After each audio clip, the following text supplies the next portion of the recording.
Good morning यार।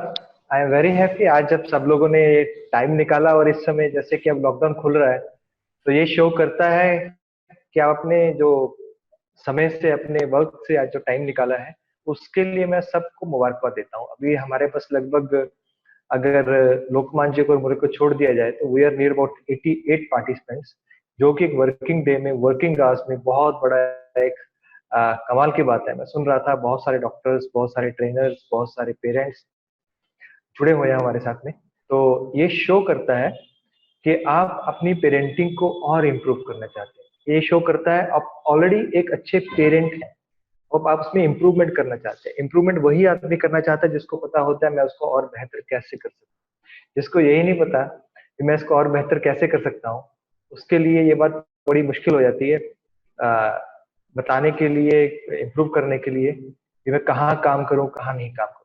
तो मेरी एक तो आपसे रिक्वेस्ट है, एक आप कॉपी पेन साथ में लेके रखिएगा ताकि जो पॉइंट्स आपको अच्छे लगे तो आप उसमें टाइप करते रहें चैट बॉक्स में। और मेरे लिए ये जो प्लेटफॉर्म है, कुछ दिन पहले ही मैंने इसको यूज करना शुरू किया। अदरवाइज मैं मोस्टली 1-to-1 या बड़े वर्कशॉप्स में काम करता था। तो लेकिन this is a beautiful platform. यहाँ पे हम लोग सिर्फ अपनी स्टेट से नहीं, बाहर की स्टेट में से, बाहर के लोगों से और बाहर की कंट्री के लोगों से भी बहुत अच्छी तरह जुड़ सकते हैं। तो कोशिश ये रहेगी मैक्सिमम आपके जो क्वेश्चंस हैं वो जो हम शुरू में बात करेंगे उसमें क्लियर कर लें, और जो चीजें बचेंगी उसको हम बाद में कर लेंगे। तो शुरू में मैं आपसे सिर्फ एक ही क्वेश्चन पूछता हूँ। आप चैट बॉक्स में एक चीज लिखिए जिसको आप ये अपने, अगर टीनेज बच्चे हैं आपके, या आपके टीनेज स्टूडेंट हैं, तो आपको सबसे बड़ी प्रॉब्लम नंबर 1 पे क्या लगती है। और लोकमान जी, मैं आपसे रिक्वेस्ट करूंगा आप उसको पढ़ के बताइएगा, ताकि हम इस चीज को, प्रोसेस को थिंकिंग प्रोसेस की तरह लें। क्योंकि मैं जो भी बात करता हूँ इस तरह कोई नॉलेज पॉइंट्स या जिसको हम जो हाईलाइटर्स होते हैं उससे बात नहीं करता हूँ। मैं हर बार ये बात करना चाहता हूँ कैसे हम लोग एक ट्रांसफॉर्मेशन लेके आ सके। और जब ग्रुप में हम बैठे होते हैं तो डिफरेंट पेरेंट्स को देखते हैं, we are sailing in the same boat. तो सारे पेरेंट्स वही सेम प्रॉब्लम कई बार फेस कर रहे होते हैं और हमें उसका सोल्यूशन नजर नहीं आ रहा होता। उसका सोल्यूशन कई बार हमारे सामने भी होता है लेकिन हम उसको देख नहीं पाते हैं। अगर हम देख भी पाते हैं तो उसको एक्सेप्ट नहीं कर पाते हैं। अगर हम उसको एक्सेप्ट कर पाते हैं तो उसको हम अपने जीवन में कैसे उतार सकें, उसके लिए बड़ी मुश्किल आती है। लेकिन जब हम ग्रुप में होते हैं तो मैं चाहता हूं आप अपने मन में ये बात रखें कि मैं अपने बच्चे के साथ में कैसे अपना रिलेशनशिप ट्रांसफॉर्म कर सकता हूँ इस 1 घंटे में, 1.5 घंटे में। तो इस प्रोग्राम का फायदा होगा अगर आपने कुछ पॉइंट्स ले लिए, कुछ पॉइंट्स लिख लिए, और आपके लिए एक नया, एक जैसे एक आजकल क्या है, मतलब वेबिनार सारा कुछ क्या होगा, टीवी जैसा हो गया है। तो हम लोग कैसे होता है, टीवी चल रहा है, हम लोग बैठे हुए हैं, तो स्पीकर ही बोल रहा है, हाँ बोल रहा है ठीक है, लेकिन ये खराबी बातें हैं, इससे हमें क्या पता है। ठीक है, किसी और के लिए होगा, मेरे लिए थोड़ी है ये। तो हम अपने यहाँ पे अगर ट्रांसफॉर्मेशन नहीं लेके आएंगे तो हमारी जो बातचीत है, जो हमारी जो सेमिनार है, जो आपका जो समय की वैल्यू है, आप इसको ऐसा मत सोचिए आपके लिए फ्री है। आप ये लगाइए आपके समय की क्या वैल्यू है, उसकी वैल्यू दीजिए आप इसको। तो आप इसके ऊपर काम कर पाएंगे, तो आप इसकी मैक्सिमम वैल्यू ले पाएंगे। तो लोकमान जी, कुछ मैं पढ़ रहा हूँ जो जी मैं जी। पढ़ पा रहा हूँ, जैसे टीवी, मोबाइल और डिफरेंट लैंग्वेज में भी आ रहा है, वो लिखा है बहुत ज्यादा बच्चे देखते हैं। They don't listen to us, can not consider what she wants to do. उसको पता ही नहीं है वो करना क्या चाहती है। उसके अलावा बहुत सारे प्लीज क्वेश्चन है डॉक्टर संदीप, जिसमें आप अगर पढ़ेंगे, आप पढ़ेंगे तो अच्छा रहेगा। हाँ थोड़े मैं लिख बोल रहा हूँ। देता हूँ। सबसे पहला पॉइंट आज था, टाइम मैनेजमेंट बच्चों का नहीं है, लेट तक सोते हैं और रात को बहुत लेट सोते हैं, फोकस नहीं है उनका, अंडरस्टैंडिंग उनकी कम होती है, उन्हें कन्विंस करना मुश्किल है, और उनका बिहेवियर जो है वैसा नहीं जैसा हम चाहते हैं। इनडिफरेंट एटीट्यूड है, ये दोनों चीजें मैं समझता हूँ ओके। कनेक्टेड है। नॉट लिसनिंग, कई बार लिखा आया है कि नॉट लिसनिंग, और मोबाइल यूज, प्रोक्रेस्टिनेशन है, और डोंट वांट टू लिसन कई बार लिख के आया है। Addicted to PUBG, not able to focus on studies due to this, uses of phone till late night, behaviour understanding, don't listen, time management बिगड़ा हुआ है, पीयर प्रेशर है। ये कॉमन चीजें डॉक्टर संदीप निकल के आ रही है। राइट। तो अगर हम थोड़ा सा इसको अगर लिखें तो जो मैं लिख पाया हूँ, जो सुन पाया हूँ, तो मैनेजमेंट आया है, फोकस की कमी है, हम लोगों को कन्विंस नहीं कर पाते हैं, उनका बिहेवियर पैटर्न्स है, वो बड़ा ऑड है, वो इंडिफरेंट है, नॉट लिसनिंग है, मोबाइल बहुत यूज करते हैं, पबजी और बाकी चीजों की एडिक्शन है, पीयर प्रेशर बहुत ज्यादा है, और they do do the procrastination, वो चीजों को बहुत लेट करते रहते हैं। तो जैसे कि पिछली बार हमने डिस्कस किया था, इसको हम लोग एक प्योरली हिंदी में इस वर्कशॉप को रखने की कोशिश करेंगे। तो हम लोग बहुत सारे लोग दोस्त जुड़े हुए हैं, तो आपके रिस्पांस के लिए बहुत बहुत थैंक यू। और मैं स्क्रीन शेयर कर रहा हूँ अपनी उस समय के लिए। यस डॉक्टर संदीप, विजिबल है। विजिबल है, राइट। तो पहले हम बात करते हैं टीनेज जो पेरेंटिंग है, टीनेज एज है, वो चैलेंज है या अपॉर्चुनिटी है, हम उसको देखते कैसे हैं, इस बात को समझना पड़ेगा। क्योंकि जो चीज हमें एक चैलेंज नजर आता है, उसी के अंदर अपॉर्चुनिटी होती है, और हमारे मोदी जी हर बार इस बात को आगे रखते हैं। वैसे एक एज जो होती है, टीनेज होती है, हम इसको लाइफ की सबसे बड़ी प्रॉब्लम समझते हैं, और ये प्रॉब्लम है कि नहीं है वो भी हमें देखना पड़ेगा। क्योंकि जिस चीज को हम लोग शुरू में प्रॉब्लम मान लेते हैं, उसके लिए हमारा एटीट्यूड ऐसा हो जाता है, ये प्रॉब्लम है and that will give us headache, that will give us problem, that will give us more problems and we don't have a solution. उसका सॉल्यूशन होगा भी तो प्रॉब्लम जब नजर ही आ रही है, तो उस प्रॉब्लम को प्रॉब्लम की तरह ही देखेंगे। बट जो टीनेज है, बल्कि मैं टीनेज नहीं बोलूंगा, जो हर एक एज है, वो अपने आप में एक चैलेंज है। चाहे बच्चे की एज हो या छोटा बच्चा है, उसकी अपना चैलेंज है। वो अपनी बात नहीं बोल पाता माँ बाप से, उसको भूख लगी है, कहाँ पेन हो रहा है, क्या नहीं हो रहा है, वो नहीं बता पाता। रात को उसके सपने में क्या आ रहा है वो नहीं बता पाता। रात को सपने में पिछले जन्म की बातें आ रही हैं, अभी जो कुछ ट्रॉमाज है वो आ रहा है, या क्या चीज उसको आ रही है, क्या बोल रहा है, उसकी अपनी प्रॉब्लम्स है। वो चल नहीं पाता, वो दूसरे पे डिपेंडेंट है, वो अपनी पॉटी साफ नहीं कर पाता, उसको सुसु पे कोई कंट्रोल नहीं है। तो हर एक एज की अपनी प्रॉब्लम। बच्चा जब थोड़ा सा बड़ा होता है, 5 साल का, 7 साल का, तब उसकी ये प्रॉब्लम होती है भी उसको कुछ खेलने के लिए हर समय कुछ चीज चाहिए, उसको बाकी जो चीजें हैं, वो चीजें जो उसको चाहिए वही चाहिए। उसका एक कंसिडरेटेड विजन होता है कि दुनिया का सेंटर मैं। जैसे डिफरेंट साइकोलॉजिस्ट हैं, उन्होंने ये पाया, डिफरेंट जो साइकोलॉजी होती है बच्चों की, किस तरह सोचते हैं। तो 5 से 6 साल के बच्चे होते हैं, उनको लगता है we are the centre of universe, universe के सेंटर में हम ही लोग हैं, बाकी पूरी दुनिया जो है वो हमारे आसपास घूमती है, ना कि हम दुनिया के लिए बने हैं, बल्कि दुनिया हमारे लिए बने। वो उनकी एक ग्रोथ फेज है, वो एक चैलेंज है उस एज का, वो एक फेज है, वो एक सफर का एक पड़ाव है, जिसके पड़ाव के बाद वो चला जाए। उसके बाद आगे चलते हैं तो एक 10-11 साल के बच्चे आते हैं, जिनको पढ़ाई में बिल्कुल इंटरेस्ट नहीं होता, जिनको दोस्तों के साथ रहना होता है, और उनको टीवी देखने की आदत भी हमने डाली होती है। फिर आती है एक टीन एज। जो टीन एज है वो एक ऐसी एज है, इसको समझने की अगर हम कोशिश करें, अगर हम सभी लोग, हम पेरेंट्स बैठे हुए हैं, हम कोचेस बैठे हुए हैं, और मैं आज एक थोड़ी सी रिक्वेस्ट करूंगा, अगर हमारे इस वेबिनार में बच्चे हैं जो 10 साल से छोटे हैं, तो उनको ये वेबिनार मत दिखाइए, ताकि आप जो है वो डिफरेंट बातें मेरे से पूछ सके, और मैं सारी बातें कर सकूं आपसे सुनने वाली है जो, इवन जो सेक्स एजुकेशन है, बाकी चीजें हैं, उसके बारे में खुल के बात कर सके। तो जो टीनेज है, आप समझने की कोशिश करें, एक बार आंख बंद कर ले सभी लोग, कि अगर हम नॉर्मल हैं, तो हम सभी लोग सीधे इस एज में नहीं आए एज ए पेरेंट, हम एक एज के थ्रू आए हैं। हम बच्चे थे, छोटे बच्चे थे, हमारी कुछ इच्छाएं थे, हम भी अपने पेरेंट से खफा होते थे। हमें लगता था कि जब हम पेरेंट बन जाएंगे, तो हम बच्चों के साथ वैसा कुछ नहीं करेंगे। लेकिन उल्टा है, हम बच्चों के साथ वैसा वो सब कुछ कर रहे हैं, जिन जिन चीजों के लिए हमने ये बोला था, हम वो काम नहीं करेंगे।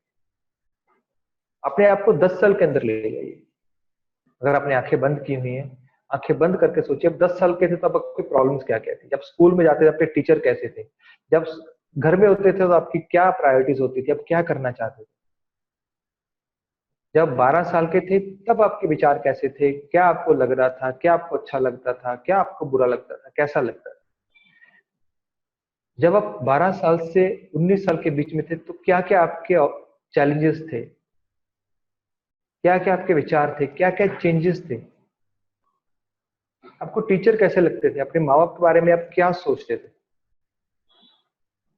आपको गुस्सा कैसे आता था, आपको जो ऑपोजिट सेक्स था उसके प्रति अट्रैक्शन थी या नहीं हुई थी उस समय। क्योंकि ये नॉर्मल है, ये हार्मोनल जो सर्ज होता है वो एक एज में आता है, सबके साथ आता है। मैं 2 बेटियों का बाप हूं, तो मेरी बेटियों में भी वो हार्मोनल चेंजेस आएंगे। जब आप 20 साल के हुए, तो क्या क्या चैलेंजेस थे आपकी लाइफ में, क्या कुछ था। और अभी आप पेरेंट हैं, तो आपका फोकस क्या है, आपके चैलेंज क्या है। और वो दिन याद कीजिए जब आपने पहली बार अपने बच्चे को अपने हाथों में पकड़ा, पहली बार अपने बच्चे को अपने हाथ में पकड़ा, तब आपके क्या इमोशंस थे, तब कौन से आपके अंदर विचार आ रहे थे, क्या सोच आ रही थी, आप किसको धन्यवाद कर रहे थे कि आपने सोचा था अपने बच्चे को आप डॉक्टर बनाना है, इंजीनियर बनाना है, आपको उसको क्या बनाना है। सिर्फ आपके लिए वही था, एक भगवान की दी हुई जो दात है, जो उसका गिफ्ट है, आप बस उसको देख रहे थे और खुश हो रहे थे। जो माए हैं, मदर्स हैं, उन्होंने 9 मंथ्स बच्चे को रखा, और जब वो बाहर में आता है अपने हाथ में, मदर अपने लेती है, तो उसके इमोशंस किस तरह के होते हैं। पहली बार जब बच्चे को देखा, बच्चा बड़ा हो रहा है, और बच्चा आज जिस भी एज में है, 12, 15, 18, 20, 22, जिस एज का भी हो, अभी आपके आप सामने खड़ा हुआ है। आप अपनी आंखें खोल सकते हैं।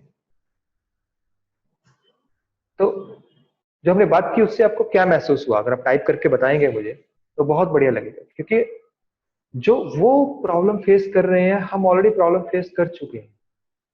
और हमारे जमाने में प्रॉब्लम बहुत कम थी। हमारे जमाने में पबजी नहीं था, हमारे जमाने में ये टीवी नहीं था, हमारे जमाने में ये फोन नहीं था, हमारे जमाने में इंटरनेट नहीं था, हमारे जमाने में यूट्यूब नहीं थी, हमारे जमाने में नेटफ्लिक्स नहीं था, और हमारे जमाने में इतना इजी नहीं था। जो ये फोन है उसके ऊपर देखने से ज्यादा ना देखने वाली चीजें ज्यादा नहीं था। हमारे जमाने में मैकडी नहीं था, हमारे जमाने में इतनी खुली छूट नहीं थी, इतनी इंफॉर्मेशन नहीं थी। लेकिन आज के बच्चों के पास कितना कुछ है, कितना कुछ है बिगड़ने के, लेकिन फिर भी वो सुधरे हुए हैं, बहुत सही है। क्यों सही है, कैसे सही है, और हमें उनके साथ क्या करना है, क्या नहीं करना, वो हमें एक बार देखना पड़ेगा।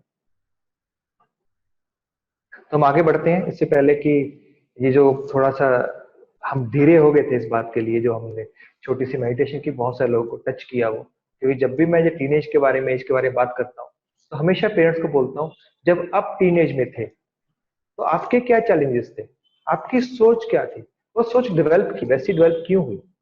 और आपने एकदम उस समय बोला था कि मैं ये सब कुछ अपने बच्चों के साथ नहीं करूंगा। और हम वो सब कुछ, ध्यान से देखिए, वो सब कुछ अपने बच्चों के साथ कर रहे हैं। मैं अपने बच्चे बच्चे लाऊंगा नहीं, उनको समझूंगा, उनको ध्यान दूंगा, उनकी बात को सुनूंगा, वो क्या चाहते हैं उनकी रिस्पेक्ट करूंगा, उनकी एज की रिस्पेक्ट करूंगा। तो चलने से पहले हम लोग एक बार लोकमान जी पढ़ लेते हैं, जो हमने थोड़ा सा प्रोसेस किया उसके बारे में सभी लोगों ने क्या लिखा है। इसमें लिखा sir, are challenges were different than present generation. पहला ये दिया है शिवा नागेश्वरा राव जी ने। दूसरा है डॉक्टर सुमन ने दिया, I also played video games, we were in better situation. Pushpinder ji ने लिखा है, we were also think that our parents are like police. Raghu Ramalingam ji ने लिखा, getting the signature from the father every month. And अच्छा, father biggest biggest challenge. Yes, Nirmala ji ने लिखा है, we have gone through all these stages but life was simple for us really, and this very generation good. Needs to deal with many things, many things. Yes, yes, yes. अगर हम उनके shoes के अंदर अपना पैर डाल ले, अपने जो जनरेशन है, नेक्स्ट जनरेशन है, तो हम बहुत चीज समझ पाएंगे वो क्यों ऐसा कर रहे हैं, उनके पीछे क्या रीजन है। क्योंकि हम लोग अपने फेस से बात करते हैं, और मेनली जो पेरेंट्स बात करते हैं वो यही बात करते हैं, हमारे जमाने में, हमारे जमाने में, हमारे जमाने में तो ऐसा होता था, तुम जानते हो हमारे जमाने में तो ऐसा होता था, तुम जानते हो हमारे जमाने में तो हम लोग ये करते थे, तुम जानते हो हमारे पास तो पैसे भी नहीं थे, तुम जानते हो हमारे पास तो लाइट भी नहीं थी, तुम जानते हो हमारे पास तो खाने के पैसे नहीं थे, तुम्हारे पास सब कुछ है फिर भी कुछ नहीं कर पाते। जब आप एक जनरेशन को दूसरी जनरेशन में बांट दोगे, ये मेरा जमाना है, ये तेरा जमाना है, तो उस जनरेशन को आप समझ ही नहीं पाओगे। और वो जो जनरेशन है वो आपको कभी समझना चाहेगी भी नहीं, क्योंकि उसको जरूरत नहीं है। तो करना किसको पड़ेगा, ये जो जनरेशन है, जो पीछे वाली जनरेशन है, उसको नई जनरेशन को समझना पड़ेगा। और वो आपको ये कह के नहीं आएगा, मेरे जमाने में ऐसा होता था, मेरे जमाने में ऐसा होता था, मेरे जमाने में ऐसा होता था, नहीं, वैसे नहीं आएगा।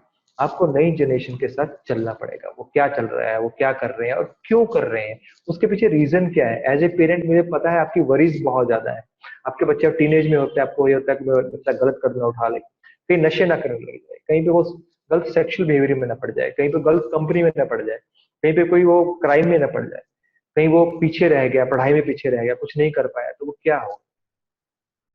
तो लेकिन मैं यहाँ पे ये बात बोलना चाहूंगा, अगर आपकी पेरेंटिंग अच्छी है, मैं फिर से रिपीट करता हूँ, अगर आपकी पेरेंटिंग अच्छी है, अच्छी पेरेंटिंग का मतलब क्या है, वो हम नेक्स्ट स्लाइड में आगे थोड़ा बात करेंगे। अगर आपकी पेरेंटिंग अच्छी है तो बच्चे को जो बनना है इस धरती पे, इस जन्म में जो बनने आया है वो बन ही जाएगा। तो इसमें जो हमारा रोल है वो बहुत कम है। अगर इस बात को हम समझे ये होता क्यों है, इसकी साइकोलॉजी समझे, टीनेज की साइकोलॉजी होती है वो कैसे होती है, तो एक सिंपल आप एक काम करें, एक मन में इमेजिन करें जैसे हमारा ग्राफ होता है, ऊपर ये वाई एक्सिस है, ये एक्स एक्सिस है। तो वाई एक्सिस के ऊपर आप कंट्रोल ड्रॉ कर दीजिए और एक्स एक्सिस के ऊपर आप एज ड्रॉ कर दीजिए।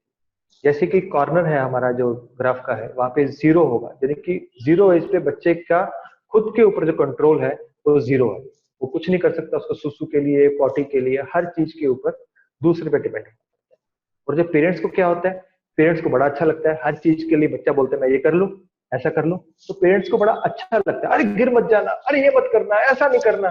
तो उनके मुंह से ऐसा कर लो की जगह पे ऐसा नहीं करना ही मेन मुंह से निकलता है हमेशा। जब छोटा बच्चा अरे करंट है, अरे हाइट है, अरे ये है, अरे वो है, तुम ऐसा नहीं कर सकते, तुम ऐसा कैसे करो, अरे छुरी उठा लिया काट लेगा, कांच का बर्तन उठा ले तोड़ देगा, तो नहीं नहीं, अरे सोफे के ऊपर चढ़ गया कैसे जंप करेगा, अरे पैर टूट जाएगा। क्योंकि हम उसको अपनी नजर से देखते हैं, अरे टूट टूट जाएगा, अरे सोफे से गिर जाएगा, ना ना ना ना ना ना ही हमारे मुंह से निकलता है। अरे बच्चा सिंपल बातें पूछे, पापा मैं ये पेपर उठा लूं, तो ना ही निकलेगा। मम्मा ये जो पानी की बोतल है मैं इसको दूसरे रूम में ले जाऊं, ना मैं करूंगा। तो ये ना, जो ना का हम ऐसे इस ना फंस जाते हैं। मैं इस ना को बोलता हूँ डिक्टेटरशिप फेज। ये हमारा एक डिक्टेटरशिप फेज होता है। और बच्चा होता है वो ग्रो कर रहा होता है, ग्रो कर रहा होता है, और अपनी बॉडी के ऊपर, अपने इमोशंस के ऊपर, सब चीजों के ऊपर कंट्रोल रहना होता है। और हमें क्या उस समय चाहिए होता है, हमें वो कंट्रोल को कम करना होता है उस समय। लेकिन ग्रो कर रहा है, लेकिन पेरेंट्स उसमें डिक्टेटरशिप फेज में ही है, उनके अंदर वही कंट्रोल होता है। अब जो कंट्रोल है यही कन्फ्लिक्ट का रीजन है। ये जो कंट्रोल है ये कन्फ्लिक्ट का रीजन है। जो बच्चा है वो अपनी लाइफ का कंट्रोल लेना चाहता है, जो पेरेंट्स है वो कंट्रोल रखना चाहते हैं। और जो कंट्रोल तो यहाँ तक जाता है, जब बेटे की शादी हो जाती है तो जो लड़के की माँ होती है तब भी अपने बेटे पे कंट्रोल रखना चाहती होती है, ताकि वो उससे पूछे। इसीलिए सास और बहू की बहुत सारी प्रॉब्लम लाइफ में लोगों के आती हैं, क्योंकि ये कंट्रोल का है। अब बात कर रहे थे कंट्रोल और कॉन्फ्लिक्ट की। तो धीरे धीरे जैसे वो अपनी लाइफ का कंट्रोल लेते जा रहे हैं, हमें अपना कंट्रोल है उसको कम करना है, ताकि ये कंफ्लिक्ट ना बढ़े। अभी तक मेरे साथ सभी लोग हैं, जहां तक मैं बोल रहा हूँ तो आपके पास ये बात पहुंच रही है मैं कहां पर आपको लेके जा रहा हूँ? Right, good. क्योंकि ये बड़ा जो वर्चुअल प्लेटफॉर्म है बहुत डिफरेंट है ये वाला, तो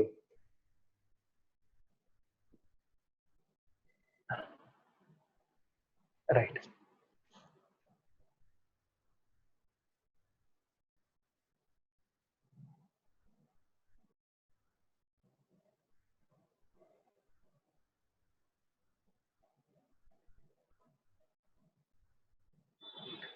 ओके, ये जो हम कंट्रोल में थे, कंट्रोल है यही मेन कन्फ्लिक्ट का रीजन है। हम कंट्रोल छोड़ना नहीं चाहते और बच्चे ने अपना कंट्रोल जो है अपनी लाइफ के अंदर लेना शुरू कर दिया। अब अगर हम देखें किस किस चीज के ऊपर बच्चे का कंट्रोल है, किन किन चीजों पर हमारा कंट्रोल है, उसको थोड़ा सा देखने की कोशिश करते हैं। आप लिख के मुझे बताइए, बच्चे का किस किस चीज के ऊपर कंट्रोल है और आपका बच्चे के किस किस चीज के ऊपर कंट्रोल है। अगर हम एक टी चार्ट कर लें, टी चार्ट ऐसे टी चार्ट होता है, लेफ्ट साइड में बच्चे के लाइफ में जो कंट्रोल है, आपने बुक अगर कॉपी रखी हुई है, और राइट साइड में आपके कंट्रोल में क्या कुछ है। तो आप मुझे बता सकते हैं आपके कंट्रोल में क्या क्या है। लोकमान जी आप मुझे बताएंगे क्या कुछ फ्रेंड्स ने लिखा है? क्योंकि आपको अगर मेरे साथ वर्कशॉप करनी है, आपको मेरे साथ वेबिनार करना है, तो आपको मेहनत करनी पड़ेगी। You can't sit and just listen, क्योंकि बहुत आपको बहुत सोचना बढ़िया। पड़ेगा। हाँ, अभी तक कोई आंसर्स नहीं आए हैं डॉक्टर साहब। It is amazing right, for me, Megha Gupta ji ने लिखा है। बस आप लिखें राइट। जल्दी से जो डॉक्टर साहब ने पूछा है। तो मैं पूछना ये वाह। चाह रहा हूँ, आपके कंट्रोल में क्या है? आपके कंट्रोल में, अगर बच्चे कंट्रोल में देखते हैं लेफ्ट साइड में है, तो बच्चे कंट्रोल में स्कूल का काम करना बच्चे कंट्रोल में, आपके कंट्रोल में नहीं है। बच्चा कुछ नशे करेगा, क्या खाएगा क्या नहीं पिएगा, उसके कंट्रोल में, आपके कंट्रोल में नहीं। हम टीनेज की बात कर रहे हैं, उसका एटीट्यूड खुद का बच्चे का, वो उसके कंट्रोल में है। अच्छा, कोई लिख रहा है Rupali ji, nothing in our control. Yes.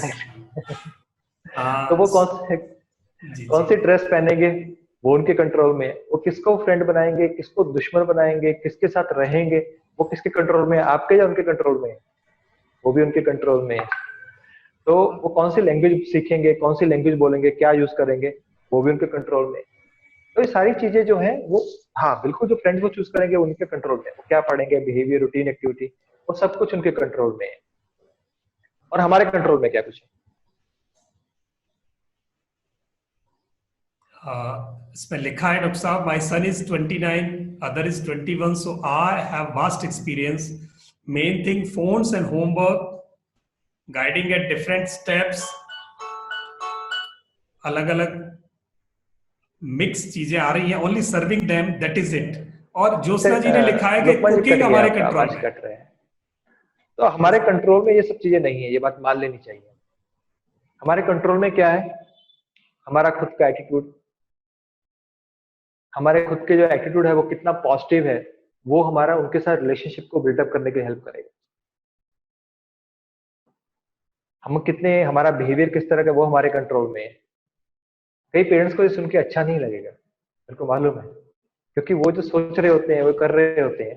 तो एक छोटा सा क्वेश्चन पूछता हूँ आपसे, अगर आप सभी लोग इसका रेडी हो, तो एज ए पेरेंट आपकी जॉब क्या है? इसका आंसर आप मुझे बताइए। एज ए पेरेंट आपकी जॉब क्या है? आप बाहर कुछ काम में हैं, लेकिन एज ए पेरेंट आपकी जॉब क्या है?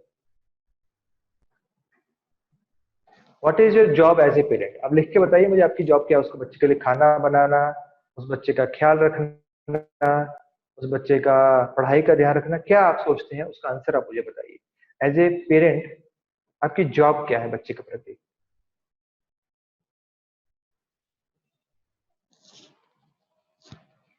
Yes Lokman ji. Facilitator, as a nurturer, facilitator, yes, okay. Good and bads उन्हें बताना, telling them good and bads, good हाँ, एंड बैड का बताना, राइट। उनका गाइड, उनका एंड गाइड बनना, हाँ, to help them lead a better life. To help them lead a better life, very good. और एक और लिखा है बड़ा अच्छा सा, बच्चों की सुविधा का ख्याल रखना। बच्चों के सुविधाओं का ख्याल रखना, राइट। उनकी लग्जरी का ख्याल रखना, उनकी यस, जो नीड्स है उनका ख्याल रखना, right. Inculcate good things, include good things, right. Nurturer talented, give love, nurturer talent and give love. ये किसने लिखा है? हाँ, ये लिखा रविंद्र कुमार जी ने। बहुत अच्छा।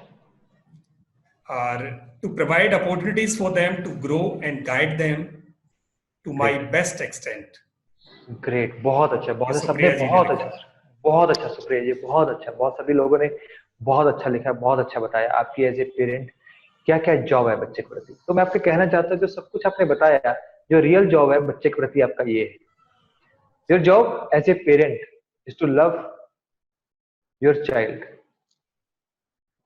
कम वट एवर, जो भी कुछ हो, वट इफ्स, कुछ भी हो, आपका एक ही जॉब है बच्चे के प्रति, उसको प्यार देना। और बाकी सब कुछ जो है वो बोनस है, आप दें चाहे नहीं दें, आप उनको दें चाहे नहीं दें, लेकिन आपका प्राइमरी जो जॉब है एज ए पेरेंट, कुछ भी हो जाए। अब इसकी एग्जांपल लेते हैं, मान लीजिए बच्चे ने गिलास तोड़ दिया, तो आपका उसको प्यार देने का हक खो जाता है, बच्चे का प्यार रहने का हक खो जाता है? नहीं खोता है, बिल्कुल नहीं खोता है। अगर बच्चे ने कम मार्क्स लिए, उसका प्यार लेने का हक खो जाता है? नहीं खोता है। ये तो सिंपल बातें हैं। मान लीजिए बच्चा आपकी बात नहीं सुन रहा है, आपकी बात नहीं मान रहा है, तो वो प्यार लेने का और आपको प्यार देने का जो आपका काम था, जॉब थी, वो खत्म हो जाता है? नहीं होता। ये तो सिंपल बातें होगी, वो सुनता नहीं है। अगर वो फोन ज्यादा देखता है, तो प्यार देने का जो आपका रिस्पॉन्सिबिलिटी है, जॉब है, खत्म हो जाती है? नहीं होती है, नहीं होती है। चलो ये छोटी बातें, हम बड़ी बातें करते हैं। अगर बच्चा ड्रग्स में चला जाता है, बच्चा क्राइम में चला जाता है, एक टीनेज बच्चा, तो क्या हमारी जॉब एज ए पेरेंट उनको लव देना खत्म हो जाता है? नहीं।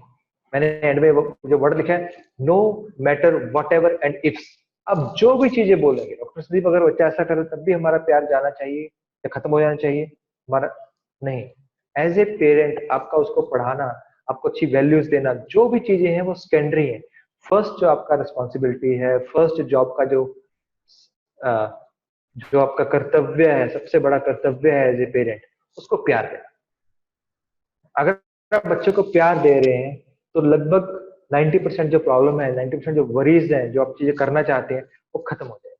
और प्यार देने के लिए आपको उसको टाइम देना पड़ेगा, टाइम देने के लिए उसको समझना पड़ेगा, समझने के लिए उसके साथ में आपको उसके जैसा बनना पड़ेगा, तभी तो आप उसको टाइम दे पाओगे, तभी तो आप उसको प्यार कर पाओगे। और प्यार से भी ज्यादा जरूरी होता है, प्यार का मतलब सिर्फ ये नहीं होता उसको पकड़ के आई लव यू, मैं तुमसे बहुत प्यार करता हूँ, मैं तुम जानते हो कितना प्यार करता हूँ। और हम कई बार उस प्यार को कंडीशनल लव बना देते हैं। कंडीशनल लव कैसे?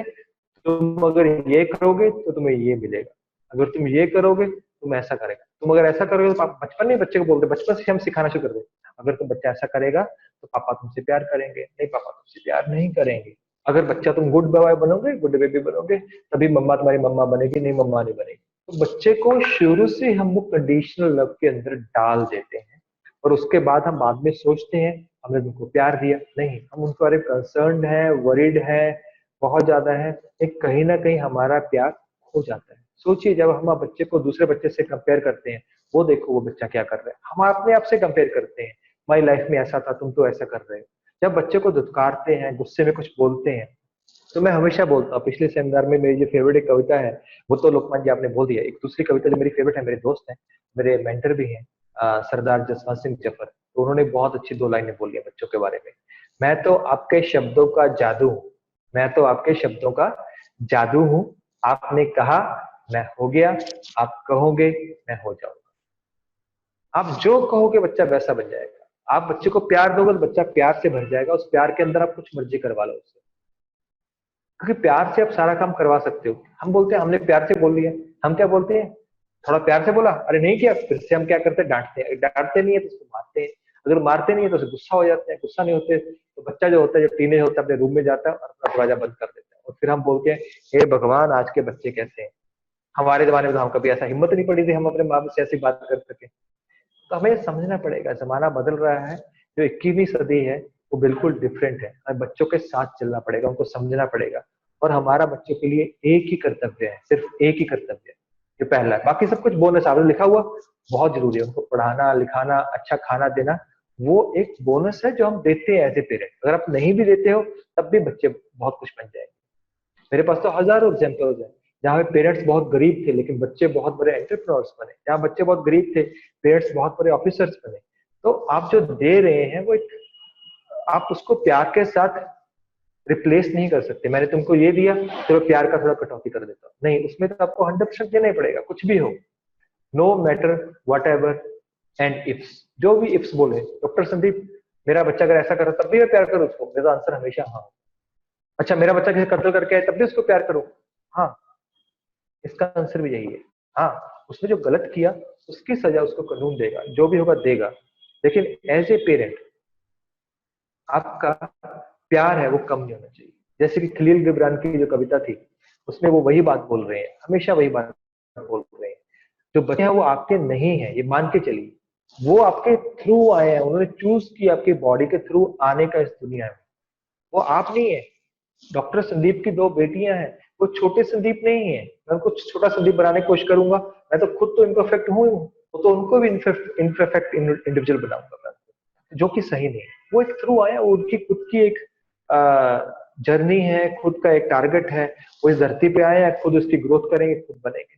जब हम थे हमारी भी कितनी अनसर्टेनिटीज थी, अब बच्चों को देखो उनकी कितनी अनसर्टेनिटीज होती है, कितनी प्रॉब्लम होती है, आप जानते हैं टीनेज होता है सबसे क्रूशियल फेज होता है लाइफ का, जहाँ पे एकदम से हार्मोनल चेंज आ रहा होता है, जलजला आ रहा होता है हार्मोन बॉडी के अंदर, लड़कों के अंदर लड़कियों के अंदर मूछें फूट रही होती हैं, बॉडी में चेंजेस आ रहे होते हैं, विचारों में चेंजेस आ रहे होते हैं। जो कम उम्र वाले बच्चे होते हैं वो आपके छूट रहे होते हैं पीछे, दोस्ती चेंज हो रही होती है, आपके विचार सोच की चेंज होती है, आपका दूसरे जो सेक्स होता है उसके प्रति अट्रैक्शन स्टार्ट होती है, आपके जो फ्रेंड सर्कल है उनकी बातें चेंज हो जाती हैं, जो आपकी जो नीड्स है प्रायोरिटीज है वो चेंज हो जाती है। और उससे जो बच्चों को पता होता है हमारा फ्यूचर क्या है, हमारे का टेंशन कितना ज्यादा है, क्योंकि उनको अपना फ्यूचर भी बनाना होता है उस समय, उसके ऊपर भी वो बरीड होते हैं, उनको पता होता है कि हमारा फ्यूचर है। आपको बार बार बोलने की जरूरत नहीं है, आप जितनी बार बोलोगे जितनी बार रिपीट करोगे उससे वो सिर्फ फ्रस्ट्रेट होंगे, इससे ज्यादा कुछ भी नहीं, सिर्फ फ्रस्ट्रेट होंगे, सिर्फ फ्रस्ट्रेट, इससे ज्यादा वो कुछ भी नहीं होगा। तो बार बार बोलने से फायदा नहीं है, और आप जो बातें कर रहे हैं वो आपको हमेशा दिख रहे हैं, तो और क्या क्या प्रॉब्लम है, उनकी एक्सपेक्टेशन उनसे उनके उनके टीचर्स की उनसे एक्सपेक्टेशन, पेरेंट्स की एक्सपेक्टेशन, और उसके बाद एजुकेशन का, उसका कंपटीशन का प्रॉब्लम, उसके बाद इंटरनेट मीडिया का प्रेशर। आप सोचिए एक तरफ हार्मोन्स है, एक तरफ बॉडी चेंजेस, एक तरफ सोच बदल रही है, एकदम आपका सब कुछ बदल रहा है। इसीलिए इस एज के अंदर मैक्सिमम डिप्रेशन आता है, मैक्सिमम इसके अंदर सुसाइडल केसेस होते हैं। टीन एज के अंदर the leading cause of death is suicide number 1। और मैं तो बड़ा हैरान होता हूँ, बच्चे के जो मार्क्स हैं वो 93% आ गए और बच्चा सुसाइड कर लेता है। अरे मेरे बहुत कम मार्क्स आए, 86 आ गए तो सुसाइड कर लेते हैं। और पेरेंट्स भी क्या है, अरे देखो देखो देखो तुम्हारे इतने कम मार्क्स आए, अरे ये क्या तुमने ये तो एकदम कर दिया, कौन से कॉलेज में लोग। अरे कोई बात नहीं है, लाइफ में बहुत कुछ है करने के लिए। और हर एक जो हाईएस्ट मार्क्स वाले लोग हैं वो सक्सेसफुल नहीं है, टॉप पे नहीं है वो लोग। तो वो इस धरती पे कुछ ना कुछ करने आए हैं, इस धरती पे अपना एक मुकाम बनाने आए हैं, एक जर्नी के ऊपर आए हैं, आपके थ्रू आए हैं। हमें समझनी पड़ेगी। अगर हम ये बात नहीं समझ पाते तब तक हम उनसे कनेक्ट नहीं हो पाएंगे। हम उसी चीज में रहेंगे क्योंकि हम उस माहौल में रहते हैं। जिस माहौल में हम रहते हैं हम वैसे बन जाते हैं। हमारे आसपास के लोग भी क्या, अरे 10th का पेपर है, बच्चे को बहुत पढ़ाओ, अरे तो पता नहीं 10th का कितना प्रॉब्लम होता है। मैं तो हमेशा बोलता हूँ पिछले 100 साल से ये 2 लाइनें कभी चेंज नहीं हुई। पहली बात, अरे तो पता नहीं हमारे जमाने में कंपटीशन कम था, आजकल कंपटीशन बहुत बढ़ गया। जब मैं एमबीबीएस कर रहा था तब भी मेरे अंकल मेरे घर पे आए तो बोले, अरे बेटा हमारे जमाने में कंपटीशन तो बिल्कुल कम था, आजकल तो कंपटीशन बहुत बढ़ गया। और अभी मेरे बच्चे जब बड़े हो रहे हैं तब एक अंकल और आए तो उन्होंने भी सेम बात बोली। अरे जब ये था वो मेरा अंकल नहीं, मेरी एज का था, मेरे बच्चों के लिए अंकल है। तो मेरे बच्चों के लिए अंकल जो है वो बच्चों को बोलते हैं, अरे हमारे जमाने में कंपटीशन बहुत कम था, आज बहुत बढ़ गया। और आज के 100 साल वाले ये डायलॉग, कंपटीशन वही का वही है, सब कुछ वैसा ही है। बस हमारी जो देखने की क्षमता है, हमारी अपॉर्चुनिटीज आती है, अपॉर्चुनिटी कितनी बढ़ गई। एप्पल का जो सीईओ है, जो आपका माइक्रोसॉफ्ट का सीईओ है, कभी भी उन्होंने ग्रेजुएशन नहीं की, कॉलेज में ड्रॉप आउट है। अगर आप उनकी जीवनी पढ़े तो कॉलेज से ड्रॉप आउट है। तो दुनिया के सबसे बड़े, आप फेसबुक का जो सीईओ उसकी बात ले लीजिए, सारे के सारे ड्रॉप आउट है। और हम किसके पीछे पड़े हैं, एजुकेशन के ऊपर। और वैल्यूज क्या है, वैल्यूज जो हम उनको दे रहे हैं, रोज उनसे बात कर रहे हैं, जो हम उनसे दिखा रहे हैं, बच्चों की वैल्यूज तो वही बन जाती है। तो आप वैल्यूज के लिए अपने आप के ऊपर ध्यान दीजिए, वो चीज हमारे कंट्रोल में है, बाकी चीजें हमारे कंट्रोल में नहीं है। हम क्या कंट्रोल के लिए लड़ रहे हैं उनके साथ भी, हम कंट्रोल को गेन करेंगे, हम कंट्रोल को गेन करेंगे। और एंड में हारेगा कौन, हम लोग। क्योंकि आपने स्टोरी सुनी होगी, जो पुरानी जनरेशन होती है वो हमेशा हारती है, नई जनरेशन जीतती है। तो क्यों ना हम जीतने वाली टीम के अंदर रहें, ये सबसे जरूरी चीज है। तो हम आगे बढ़ते हैं। आगे बढ़ने से पहले मैं चाहता हूँ आप सभी लोग कम से कम इस चैट बॉक्स में ऐसा कुछ लिखें जो अभी तक जो हमने वेबिनार में बात की है आपको सबसे बढ़िया लगी, आपके दिल को छू गई और जो आपके ट्रांसफॉर्मेशन प्रोसेस के अंदर आपको हेल्प करे। तो ऐसी एक चीज लिखी, तो मैं आपको बताऊंगा आगे ये आप सब चीजें कैसे पा सकते हैं जो हमने बात की।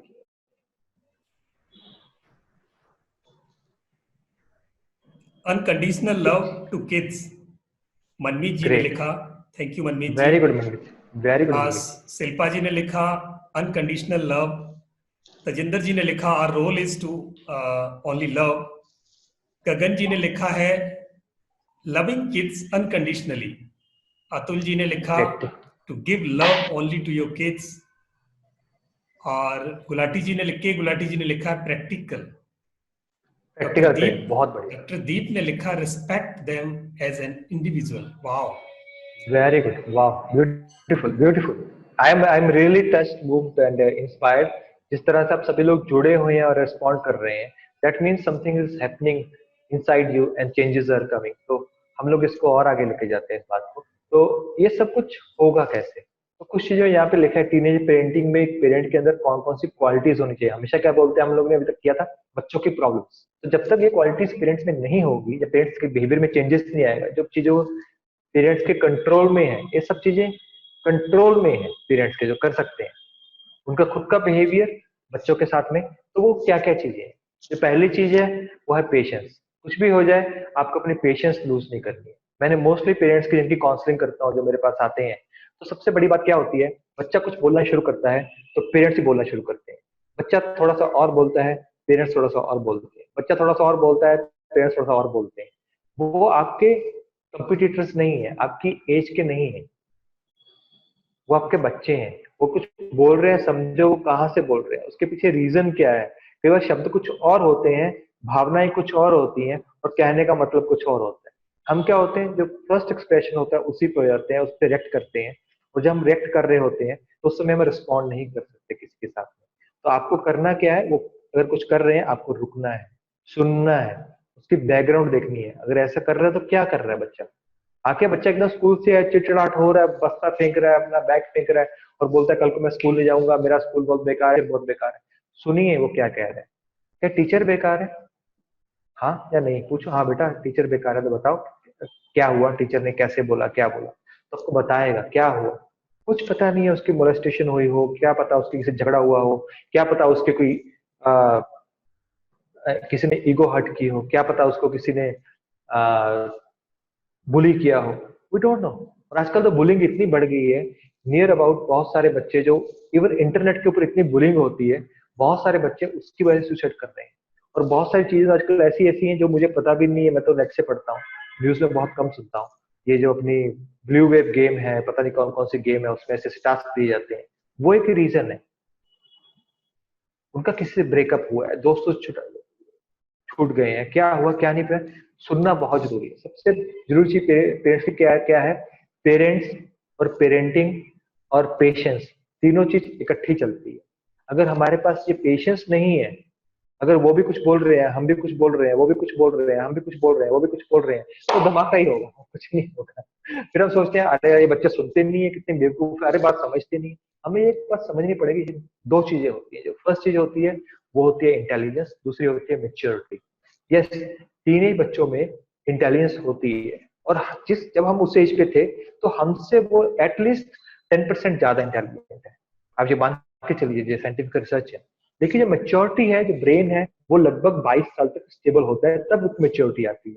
बच्चों को लगता है हम बहुत इंटेलिजेंट हो गए तो मेच्योर भी हो गए, हमें भी ये लगता है वो बड़े हो रहे हैं, बड़े बड़े बातें कर रहे हैं और कर रहे हैं तो मेच्योर भी है। नहीं, आप मेच्योर हो, आपके पास एक्सपीरियंस है, आपके पास नॉलेज है, आपने दुनिया देखी है। बच्चों को लगता है मेरे माँ बाप को कुछ पता नहीं, लेकिन आप जानते हो, आप प्रूव करने लगे, हाँ मुझे तुमसे ज्यादा मालूम। हाँ, बच्चों को बहुत सारी चीजें हमसे ज्यादा मालूम है, लेकिन आपका जो तजुर्बा है बच्चे से ज्यादा है। अगर बच्चा आपसे झगड़ा कर रहा है, कुछ बोल रहा है, तो आप भी बोल रहे हो, तो किसको चुप करना होगा, बच्चे को होगा या आपको चुप करना होगा? आपको। हम सोचते हैं हम उसको दबा के कंट्रोल कर लेंगे, तो उसी कंट्रोल के अंदर कंफ्लिक्ट बढ़ जाता है, और कंफ्लिक्ट ऐसा हो जाता है जो बंधन होता है, रिलेशनशिप होता है, वो टूट जाता है। वो रिलेशनशिप फिर कभी जुड़ ही नहीं पाता। और जुड़ता कब है या नहीं जुड़ता कुछ पता नहीं है, लेकिन उस समय एक कम्युनिकेशन का जो बॉन्ड होना चाहिए। जब बच्चे सबसे ज्यादा टर्मोइल के अंदर है, जब सबसे ज्यादा उनको पेरेंट्स की जरूरत है, सबसे ज्यादा उनको उस समय गाइडेंस की जरूरत है, उसी समय ही उनका ये ब्रेक हो जाए, एक लिंकेज, तो वो जो इनकम्प्लीटनेस है वो अंदर ही अंदर झंझोड़ के आदमी की जो एक स्टेज है वो उसको छोड़ देती है, उसको। अगर बच्चे आपसे बहस कर रहे हैं, लॉजिकली बात कर रहे हैं, तो आपको खुश होना चाहिए, मेरे बच्चे लॉजिकली बात करते हैं। हुआ, तो ये करते हो। मैंने बोला बात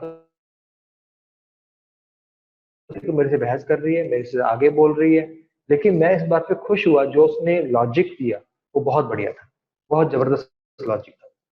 तो पेशेंस तो पहला चीज है। अगर मैं इसको सीक्वेंस में रखूं कि पहली क्वालिटी पेरेंट्स के अंदर, पेरेंटिंग के अंदर कौन सी होनी चाहिए, वो होनी चाहिए पेशेंस। अगर आपके अंदर पेशेंस नहीं है तो आप पेरेंट बनने के सॉरी लाइक नहीं है।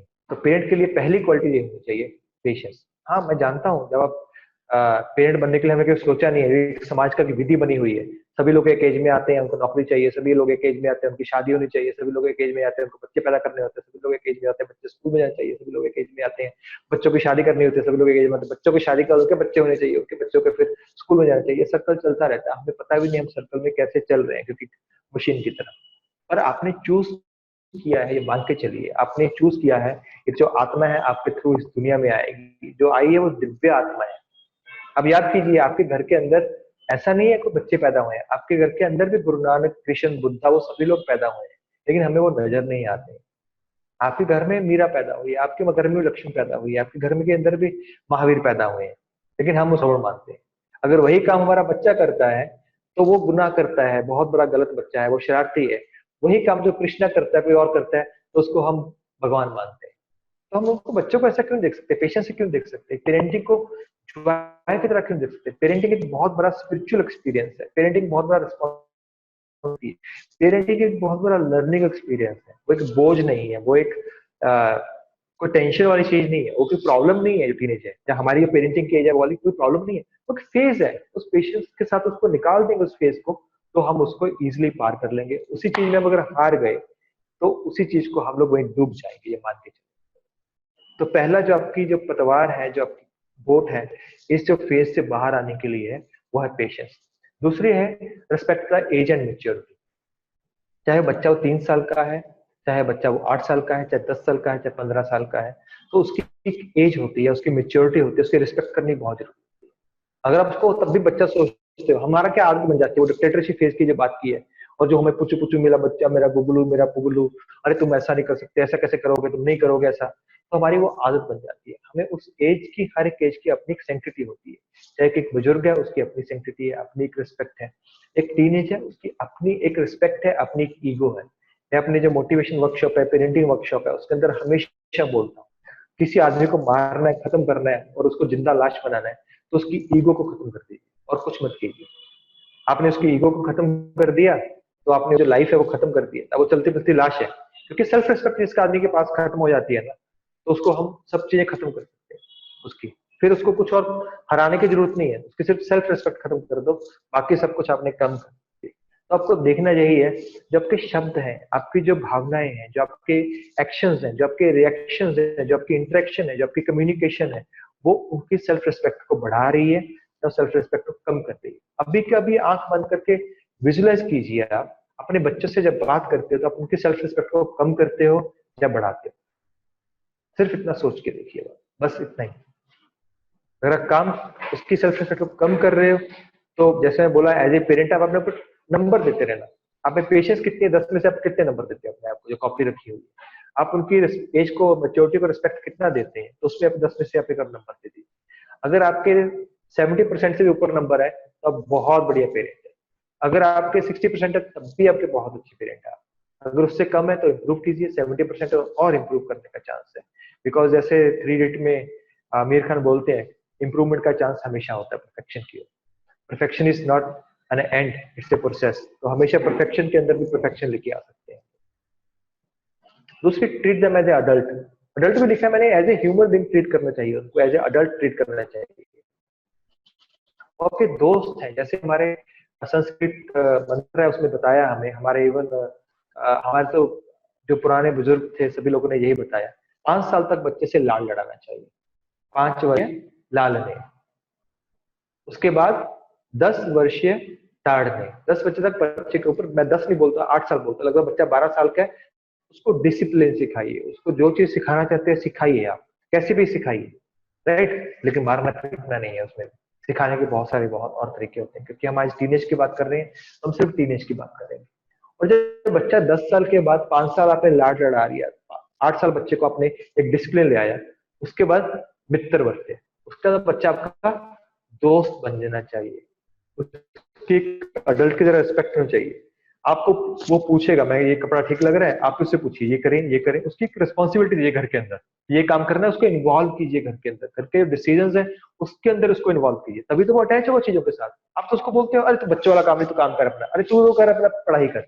अरे जो आप उसको काम दोगे, असली पढ़ाई तो वही है जिंदगी की। आपको घर में सोफा खरीदना है, आपको पर्दा लगाना है, आपको नया टीवी लेना है, आपको कुछ रेनोवेशन करानी है, क्या पता है बच्चों के कितने जबरदस्त आइडिया होते हैं। जब सोचने लग जाता है ना, रिस्पॉन्सिबिलिटी देते हैं उनको, वो आपसे और आपका जो आर्किटेक्ट है, उससे भी बेटर डिसीजंस ले सकते हैं, उससे बेटर आइडियाज दे सकते हैं आपको। तो उनको एज ए अडल्ट ट्रीट करना बहुत जरूरी है, उनको रिस्पॉन्सिबिलिटी देनी बहुत जरूरी है। ये जो नेक्स्ट पॉइंट है वो मेरा फेवरेट पॉइंट है, रिस्पेक्ट देयर फ्रेंड्स।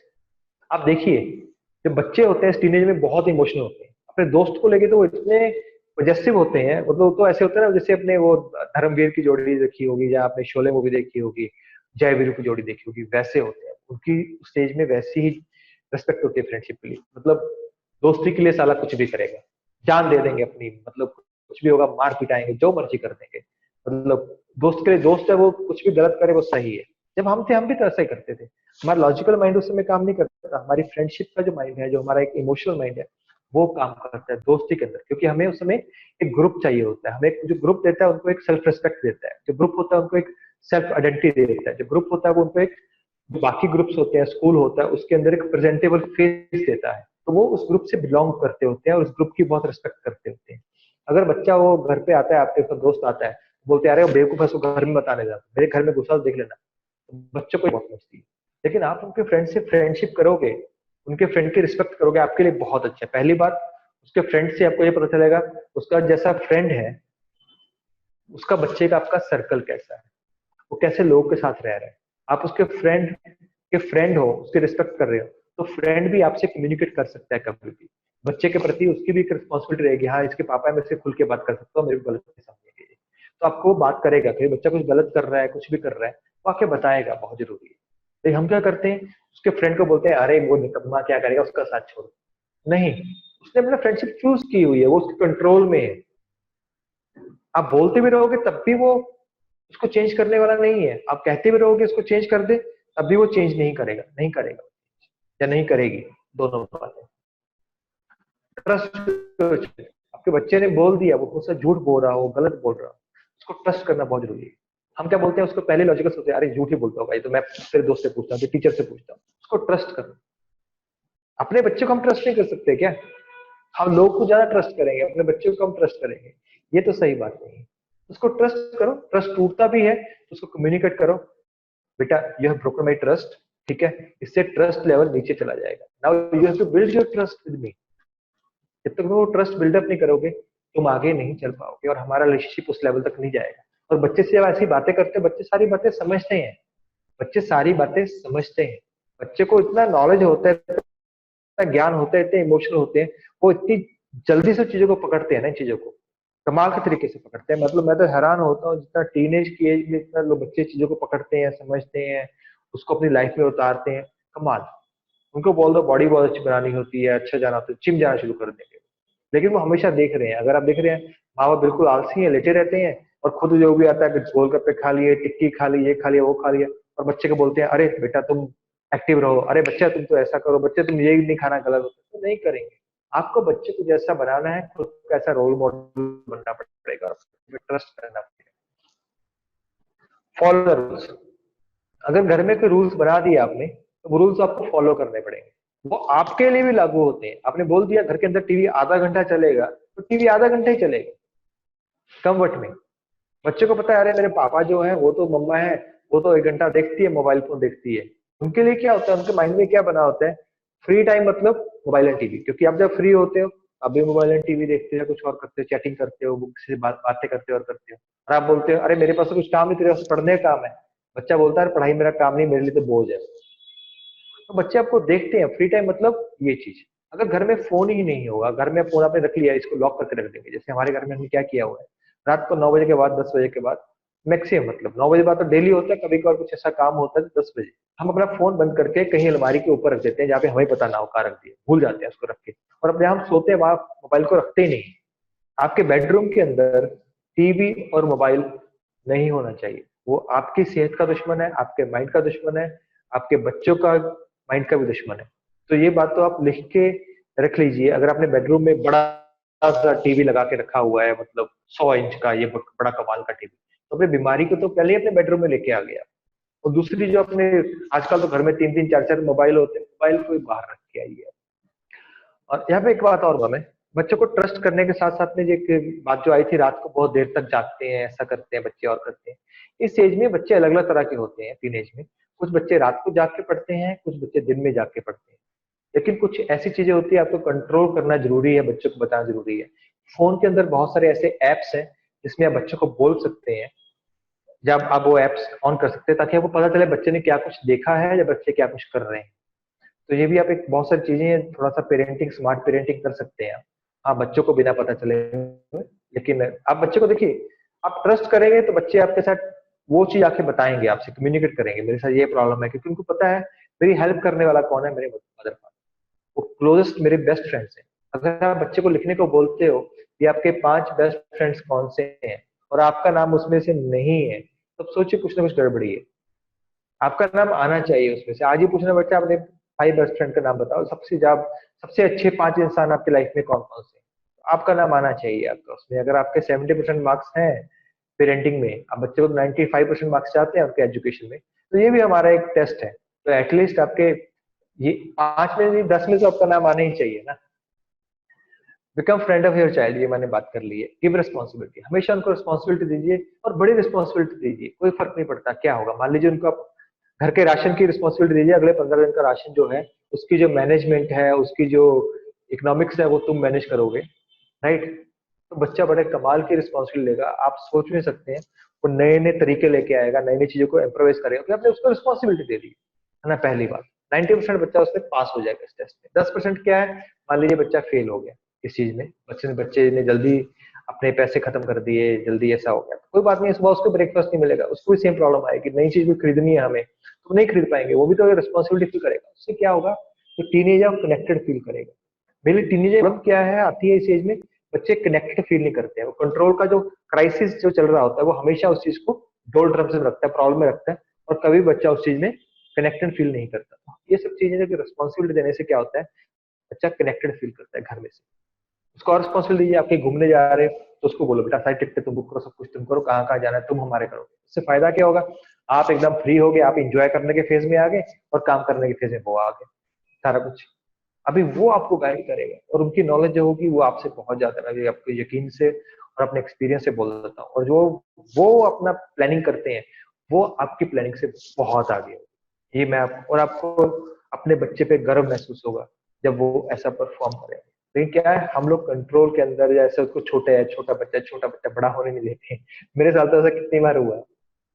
एक वर्कशॉप थी, वर्कशॉप के अंदर एक लेडी थी, वो खड़ी हुई, वो प्रॉब्लम बताती रही, मेरा बच्चा जो है ऐसा करता है, मेरा बच्चा ऐसा करता है, तो मैं पेरेंटिंग वर्कशॉप लगाने आई हूँ, मेरी एक्सपेक्टेशन ये है। तो मैंने बोला ओके वेरी गुड, उसकी बच्चे की एज कितनी है, बोली वो 26 ईयर का है, उसने लॉ कर लिया है, उसने एलएलबी कर ली है और अभी वो अपनी पोस्ट ग्रेजुएशन कर रहा है। मैं कहा 26-28 ईयर्स का बच्चा होता है क्या? तो पेरेंट्स का मतलब यही एटीट्यूड है, वो बड़ा कमाल का है। और ये कंट्रोल का और जो हमें उनका ख्याल रखने का जो है ना, खासतौर पर इंडियन फिलोसफी है, ये बड़ी स्पिरिचुअल नहीं है। मतलब वो हमें बनाई स्पिरिचुअल थी, लेकिन अभी क्या हो गया, हम बच्चों को कंपैरिजन करेंगे, बच्चों को बहुत सक्सेसफुल कराएंगे, जो कि हमारे हाथ में नहीं है, हमारे जगह पे नहीं है। इस चीज को थोड़ा सा मैं एक जोक सुनाता हूँ, जोक मेरे दिमाग में आ गया, बड़ा अच्छा जोक है। एक बार एक फौजी होता है, घर पे आया होता है, तो उसके बेटा होता है। तो जब वो वापस जाने लगता है, बेटा 1 महीने का हो जाता है, तो पास में एक बंदरिया होती है, बंदरिया ने अपना बच्चा दिया होता है। तो वो बच्चा जो बंदरिया का होता है, छोटा बंदर, बंदरिया मर जाती है। तो जो छोटा बच्चा है वो लवारिस हो जाता है। तो फौजी अपना वापस जाने से पहले अपनी वाइफ को बोलता है, कुछ भी हो जाए, कम वट में, जैसे मैंने बोला था come what may you must love. तो उस फौजी ने बोला, मेरे बच्चे को कुछ मर्जी हो जाए, ये जो बंदर का बच्चा है ना, इसको कुछ नहीं होना चाहिए, ये एकदम फिट होना चाहिए।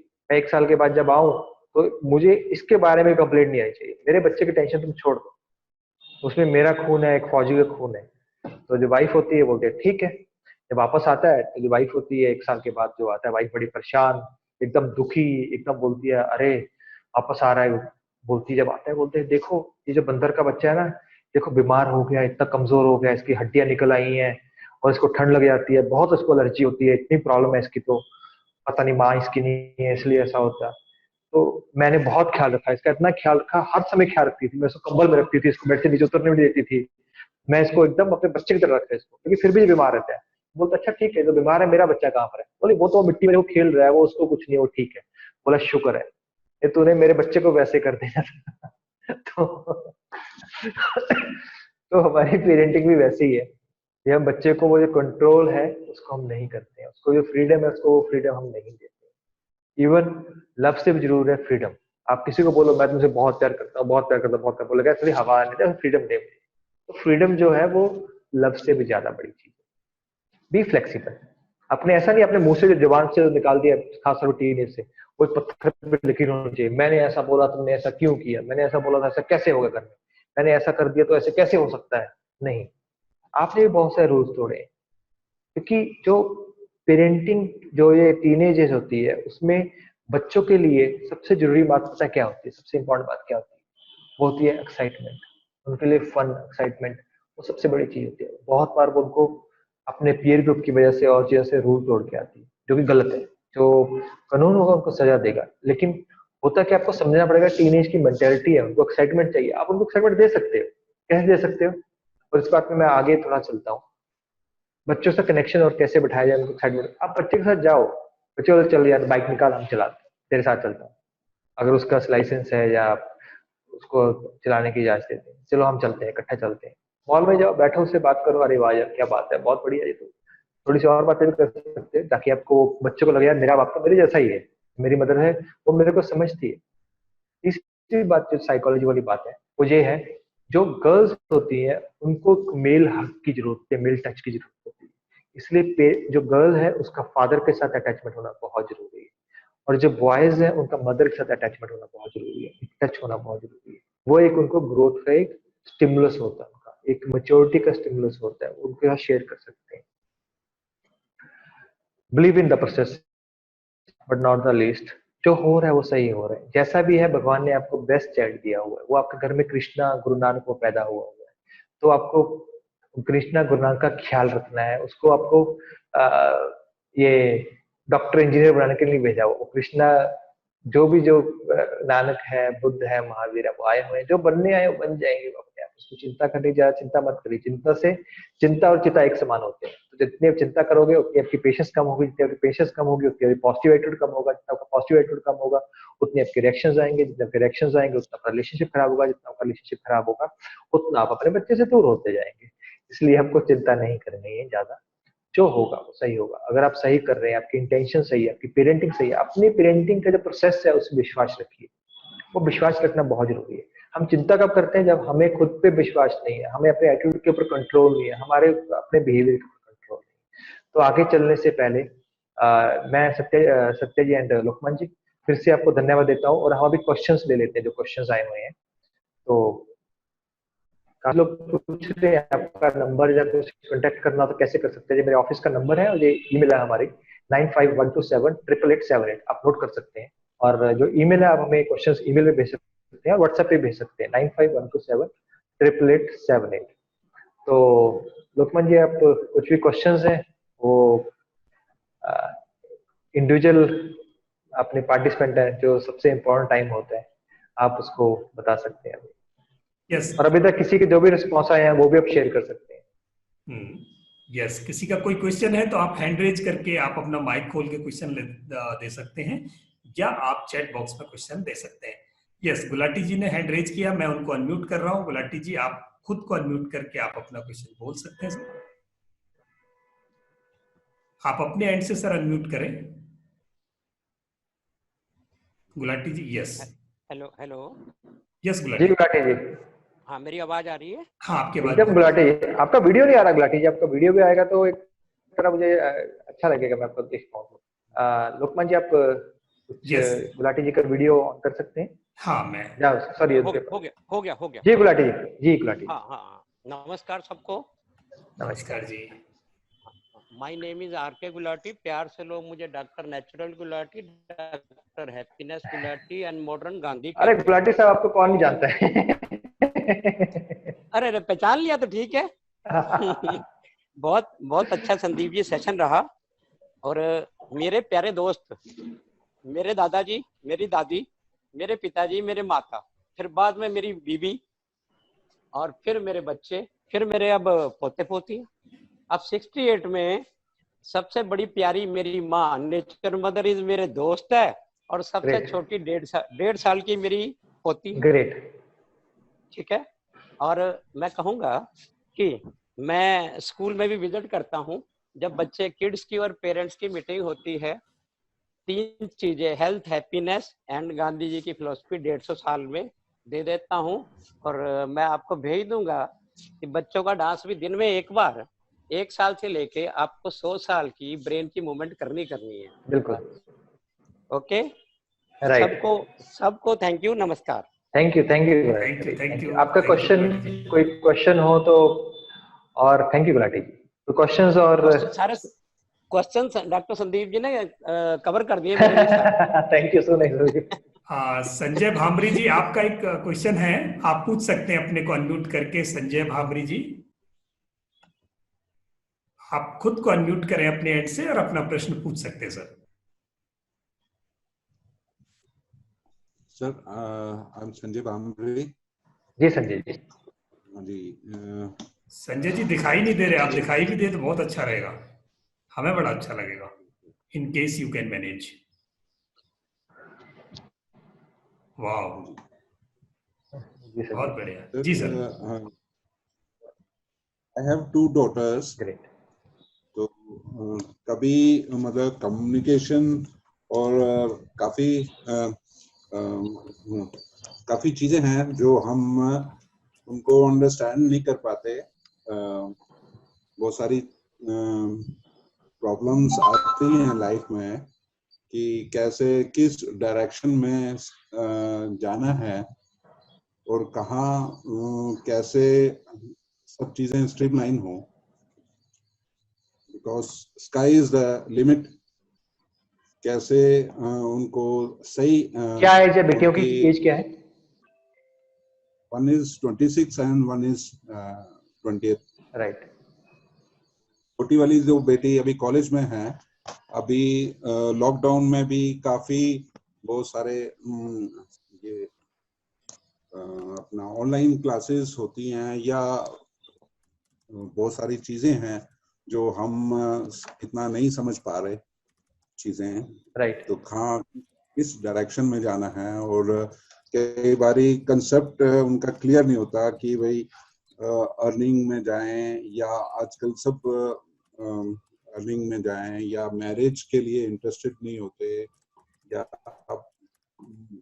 पेरेंट्स को जैसे भी हेल्प करना चाहें, तो वो थॉट्स जो हैं Right. उनके डिफर करते हैं। Totally got that. तो संजय जी, इसके बारे में आपने बोला जो बड़ी बेटी है वो 26 की है, छोटी बेटी 20 इयर्स की है। तो जो बच्चे 20 साल 21 साल से के हो जाते हैं तो वो उनका मैच्योर ह्यूमन बींग्स मानते हैं। तो उसमें पेरेंट्स का रोल इतना ही रहता है, उनसे डिस्कस करें, उनको रिस्पॉन्सिबिलिटी दें, और उनको ऐसा रिस्पॉन्सिबिलिटी दें, आप जो भी डिसीजन लोगे हम आपके साथ में, राइट। और काफी अच्छा डिसीजन देते हैं yes, बच्चे, बहुत अच्छा डिसीजन देते हैं, yes. लेकिन थॉट्स नहीं मैच करते। बहुत बार होता है ऐसा, थॉट्स नहीं मैच करते, लेकिन अगर हम उनको ही रिस्पॉन्सिबिलिटी देंगे भी, आप चूज कीजिए, उनको चूज करने की रिस्पॉन्सिबिलिटी दें, और चूज करके जो भी रिजल्ट आएंगे उसके लिए भी आप ही रिस्पॉन्सिबल हो। हम आपकी हेल्प के लिए हैं, जो हमारा जो प्राइम रोल है आपका, जैसे हम बात किया, वो लव देने का है। जो इस एज के बच्चे हैं उनको एक चूज करने की रिस्पॉन्सिबिलिटी देनी, और जो रिजल्ट है उसकी रिस्पॉन्सिबिलिटी लेनी, वो चीज उनको देनी बहुत जरूरी है। जो इसका बीच का प्रोसेस है, चूज करने का प्रोसेस है, हम उसमें हेल्प कर सकते हैं, उसमें डिस्कशन कर सकते हैं, लेकिन एंड में चूज करना चाहिए, उनको ही करना चाहिए। नहीं तो क्या होगा, अगर हम उनके बिहाफ पे चूज करेंगे तो पूरी जिंदगी ये बोलते रहेंगे, मुझे ये करना ही था, मैंने तो फादर की वजह से कर लिया, मैं तो ये करना था मेरे मदर की वजह से कर लिया, मुझे ये करना ही था, मेरे को प्रेशराइज किया गया। तो उनको ये बात क्लियर होनी चाहिए that decision is there, the results are there, and they have control of their life in their own hands. ये बहुत जरूरी है। बहुत अच्छा क्वेश्चन संजय जी, बहुत बढ़िया, enlightening. Thank you doctor Sandeep. Manju ji, आप अपना क्वेश्चन पूछ सकते हैं प्लीज। हाँ जी सर, नमस्कार जी मंजू जी।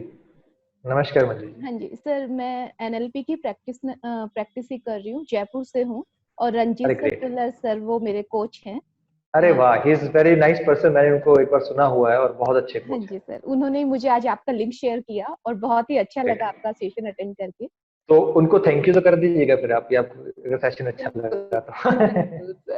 बिल्कुल सर, मैं बताऊंगी उन्हें। सर, मेरे 15 साल की बेटी है, और मैं ये पूछना चाह रही हूँ कि हम लोगों का जो अभी बच्चों को जो एक उनका प्राइवेट जो उनका स्पेस होता है, उसमें कितना इंटरफेयर करना चाहिए, कितना नहीं करना चाहिए। वो जो एक माइनर सी लाइन होती है, कभी-कभी लगता है कि हम फ्रीडम दे रहे हैं, और कभी-कभी लगता है हम ज्यादा कंट्रोल कर रहे हैं। वो वाली चीज थोड़ी सी समझ में नहीं आती कई बार। राइट। आपकी एक बेटी है या कितने बच्चे हैं आपके? छोटा बेटा है, 11 साल का। 11 साल का है। तो आप जो बड़े बच्चे के साथ करोगे तो छोटा बच्चा उसको देखता रहता है हमेशा, पहली बात तो मैं ये बोल रहा हूँ, हाँ जी, राइट। तो वो बिल्कुल। भी वैसे करेगा जैसा बड़ा बच्चा करेगा, और बच्चे बड़े है बिल्कुल ना, सर। तो आप देख ही रहे। तो क्वेश्चन पूछा आपने, जो फ्रीडम और कंट्रोल के कैसे बैलेंस किया जाए, दो जो चीजें हैं, हाँ जी। इसको कहाँ पर एक बैलेंस है, एक थिन लाइन है। तो उसका आंसर बहुत बढ़िया है। जैसे कि पतंग उड़नी होती है आसमान के अंदर, राइट, जितना उसको ऊपर उड़ने के लिए कंट्रोल चाहिए, डोरी जितना चाहिए उसको, ज्यादा नहीं चाहिए। ज्यादा मोटी डोरी होगी तो नीचे गिरेगा वो, उसको हवा मिली हुई है, सब कुछ मिला हुआ उसमें मिली हुई है। आपको उतना कंट्रोल रखना है जो पतंग है वो अपना रास्ता ना हो, और आपको अपनी जो वैल्यूज है उसके ऊपर क्लियर करनी है, ये हमारी वैल्यूज नहीं है। मान लीजिए जैसे मेरी वैल्यू है कि हम लोग ड्रिंकिंग नहीं करेंगे, तो मैंने अपनी वैल्यूज उसको क्लियर होनी चाहिए, ड्रिंकिंग है वो बैड है, if you are going into that direction, right, तो वो हमारी वैल्यू से मैच नहीं करता, राइट। फिर उसको जो सेक्सुअल बिहेवियर है बच्चे को, उसमें बहुत जरूरी है बताना, जो सेक्सुअल बिहेवियर है उसके अंदर बच्चे को गाइड करना, सब कुछ बताना। उसके अंदर भी बच्चा मतलब मैं ट्रस्ट नहीं करते, ऐसा नहीं करते, वो बताना बहुत जरूरी है। फिर बच्चा आपका फ्रेंड है तो खुद ही बात करता है। इस जगह अगर बात निकली है, गर्ल है, टीनेज है, तो एक बात और बहुत जरूरी है इस एज में, क्योंकि हम आगे उस चीज को कवर कर पाए नहीं कर पाए, टाइम भी लगेगा। बच्चों को, खासकर गर्ल्स को ये बताना बहुत जरूरी है, there is difference between sex and love. बहुत बार इस एज में ऐसा होता है, बच्चों को ये बोला जाता है कि तुम मुझसे प्यार करते हो तो सेक्स करना जरूरी है, ऐसा जो कलीग होते हैं लव में होता है, क्योंकि हार्मोन चेंज सब में आते हैं। तो उस जगह पे बच्चे को ये बताना बहुत जरूरी है, सेक्स होता है वो लव से अलग होता है, सेक्स लव नहीं होता। अगर आपसे प्यार करता है तो उसके बिना होता है भी, एक वैल्यू ये है हमारी, बच्चे को गाइड करना, कम्युनिकेट करना। तीसरी बात जो एजुकेशन में पेरेंट्स की आती है, वो उनका पर्सनल स्पेस होता है बच्चे का, जो पेरेंट्स को लगता है पढ़ेंगे तो कैसा क्या होगा क्या नहीं होगा, उसपे हमें घर का माहौल ऐसा बनाना है। अगर आपके पीछे मैं बुक्स देख रहा हूँ, आप बिल्कुल बुक्स पढ़ते हैं, बुक्स पढ़ती हो, तो आप अगर बुक्स पढ़ रहे हैं तो बच्चा भी आपका बुक्स पढ़ेगा। अगर आप हमेशा फोन पे लगे हुए हैं, चैटिंग कर रहे हैं, और आपका जो बातें करने का तरीका मसालेदार तरीका है, अरे हम तो ऐसा करेंगे, फिर उसने ऐसा किया, पड़ोसी ने ऐसा किया, उसने ऐसा किया, तो वो भी फोन के ऊपर बच्चों के साथ वही बात करेगी। अगर आप अपने फ्रेंड के साथ में ये बात करते हो, अरे मैंने नेटफ्लिक्स के ऊपर ये मूवी देखी जिसका नाम हील है, उस मूवी में ऐसा ऐसा है, बड़े कमाल की मूवी है, आज मैंने जो मूवी देखी, ये मूवी देखी, उसकी जो बायोग्राफी, इतनी बढ़िया बायोग्राफी देखनी चाहिए। बच्चा आपकी बातें सुन रहा है हमेशा, उसका जैसे आप तो एनएलपी की कोच है, सबकॉन्शियस माइंड है, वो हमेशा एक्टिव रहता है उनका, तो उसके आपको तो आपसे ज्यादा कोई जान नहीं सकता। जो बच्चा सबकॉन्शियस माइंड है, अलग अलग तरीके से हमें उसके साथ काम करना है, और कई बार हमें डायरेक्टली काम नहीं करना, उसके जो पर्सनल स्पेस है, किसी को अच्छा नहीं लगता उसकी पर्सनल स्पेस में घुसे, क्योंकि सबकॉन्शियस माइंड को आप खत्म करके सबकॉन्शियस माइंड से आप उनके पास से बहुत सारी बातें कर सकते हैं।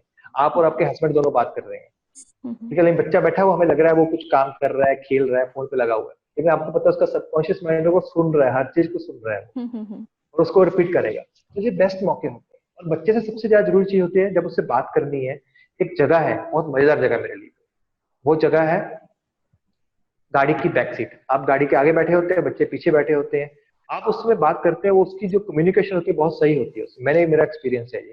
तो उसमें जो कम्युनिकेशन बच्चे के साथ में, क्योंकि आपकी नजरें नहीं मिल रही हैं, आप रिएक्शन नहीं दे रहे, कुछ नहीं कर रहे, आप जो बोल रहे हो उनको, एक तो बच्चों को लेक्चर पसंद नहीं बिल्कुल। आपने एनएलपी का कुछ टॉपिक पढ़ा और बच्चे को आपने बोला आज ही लाके करते, खुल्लर साहब ने बोला भी ऐसे आपका सबकॉन्शियस माइंड काम करता है, बच्चे के ऊपर काम करो। अब ये तो सोचते थे मेरे को मैं काम करने के लिए बोला है खुल्लर साहब ने, बच्चे के ऊपर काम करने को नहीं बोला है, तो बच्चे को प्रोड्यूस करते हैं पहले हम। मेरे को लगता है मैं सही बोल दिया, आपकी जो दुखती रह पकड़ लिया मैंने। तो आप हम लोग कैसे होता है, जो भी हमारे को चीज मिलती है ना, हम लोगों को शुरू कर देते हैं। हाँ जी। तो ये बात का बहुत जरूरी है, उनके ऊपर जो सबकॉन्शियस माइंड है उसके अंदर आप करें, इंक्लूड करें, ज्यादा बेटर होगा। उनके पर्सनल स्पेस के अंदर हम जितना इंक्लूड करेंगे, अच्छा वो लड़की आई थी, वो लड़की ने ऐसे कपड़े पहने होते, क्या है, अरे वो लड़का उससे बात कर रहा था, वो कैसा है लड़का, वो तो बच्चों को बिल्कुल पसंद नहीं है। लेकिन फ्रेंड होंगे तो अच्छा लगेगा। हाँ, इस एज में बच्चों को कंट्रोल चाहिए, खत्म नहीं करना उसको, नहीं पतंग को कंट्रोल छोड़ देंगे तो पतंग टूट जाएगी। तो इसका बैलेंस वही है, पतंग के जितना और डोर के जितना। बहुत अच्छा question, very good. Thank you so much sir, thank you doctor Sandeep, tips दिए आपने, और थैंक यू सो मच। ठीक है डॉक्टर सुमन सिंघल, आपको मैं गुजारिश करूंगा आप अपना क्वेश्चन पूछें, आप अपने को अनम्यूट करें। यस। हाँ, गुड आफ्टरनून संजीव जी, आपका लेक्चर बहुत ही अच्छा था। Thank you. बहुत ही अच्छा लगा मुझे और बहुत चीजें सीखने को मिली। मैं भी MBBS MD डॉक्टर हूँ दिल्ली में। ग्रेट। और पर ये जो चीजें आपने सिखाई वो मेरे लिए बहुत ज्यादा काम आएंगी। Thank you, so nice of you. मेरा क्वेश्चन ये है कि जो 11th 12th में बच्चे होते हैं, उनको इंटरेस्ट अपना साइंस मैथ्स या कॉमर्स का भी कई बार डाउट होता है, और वो पूरा पेरेंट्स के ऊपर डाल देते हैं कि आप बताएं कि क्या बनना चाहिए हमें। तो उस टाइम जैसे मेरी बड़ी डॉटर थी, उसको साइंस में क्लियर कट था डॉक्टर बनने का ही। ग्रेट। कुछ ऐसे रहा कि बीच में आपने सुना होगा 3-4 साल पहले काफी नीट के एग्जाम कैंसिल हुए हैं। यस। तो उस चक्कर में उसको बीएससी में गई वो, उसके बाद वो लॉयर में चली गई है, एलएलबी में। राइट। टोटल चेंज हो गया, but she has accepted it very well और बहुत अच्छा कर रही है। ग्रेट। सेकंड डॉटर में हमें कंफ्यूजन हुई थी, वो आराम से कॉमर्स में चली गई ग्रेट। और उसमें भी अभी फर्स्ट ईयर में। लेकिन बेटे के टाइम में मुझे थोड़ी कंफ्यूजन हो गई थी हमें, क्योंकि वो थोड़ा स्पोर्ट्स पर्सन टाइप का है। ग्रेट। और 11th में आर्मी बोलता था वो काफी ज्यादा, क्योंकि हमारा बैकग्राउंड आर्मी का रहा है, मेरे फादर इन लॉ का। राइट। तो मेरे हस्बैंड का इच्छा थी कि एक बच्चा डॉक्टर बन जाए, और ये प्रोफेशन उनको अच्छा लगता है, बेसिकली अच्छा भी लगता है। राइट। उसको हमने 11th में थोड़ा समझा के मेडिकल दिला दिया है, बेटे उसको को। परस्यू भी कर रहा है, अच्छे से कर रहा है। ग्रेट। तो मेरा क्वेश्चन ये है कि हम कितना बच्चे के ऊपर रिलाय करें कि वो जो 11th में डिसीजन ले रहा है, क्या बच्चे अपना कॉन्फिडेंस के साथ दे पाते हैं अपना डिसीजन? और दूसरा, कैरियर काउंसलर्स का क्या रोल रहता है? ये मेरी क्वेरी है।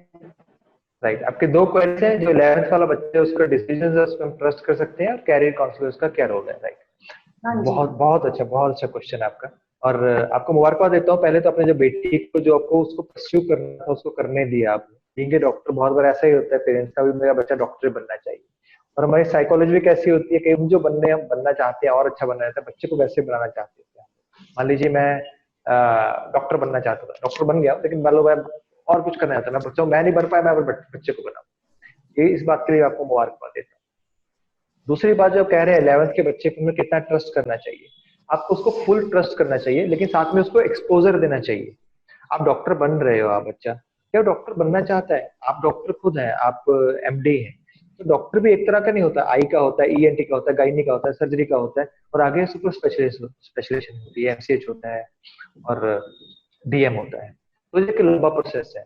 क्या वो उस प्रोसेस के बारे में जानता है 11th में? क्या उसमें कैसी स्ट्रगल है, आप मत बताइए। 10 तो अब तक कुलीग है यहाँ पे, 10 डॉक्टर के पास लेके जाए, क्या पता उसको ये अच्छा लग जाए, यार मुझे साइकेट्रिस्ट बनना है, मेरे का विजन ये है, ये कमाल का फील्ड है, ये हो सकता है ना? क्या पता उसको ये लगे भाई मेरे को रेडियोलॉजिस्ट बनना है, हम उसको बोले यार इसका ये, या बोले मेरे को तो सोशल प्रिवेंटिव मेडिसिन का बनना है, क्या पता है उसको, हम बोले यार सोशल प्रिवेंटिव मेडिसिन का फ्यूचर कुछ नहीं है, लोग जहाँ जाते नहीं है, बेकार है। नहीं, उसको एक्सपोजर दीजिए, जो चीज उसको अच्छी लगती है उसको वो परस्यू करने दे, उसको ड्रीम करने दे, उसको विजुअलाइज करने दे कि मैं जब बन जाऊंगा तो मैं ऐसा हो जाऊंगा, मेरे को ये चीज मिलेगी, मैं ऐसा कर सकता हूँ कि नहीं कर सकता हूँ, वो खुद करेगा। जो मोटिवेशन होती है दो तरह की होती है, एक एक्सट्रिंसिक होती है जो हम लोग देने की कोशिश करते हैं, एक इंट्रिंसिक होती है।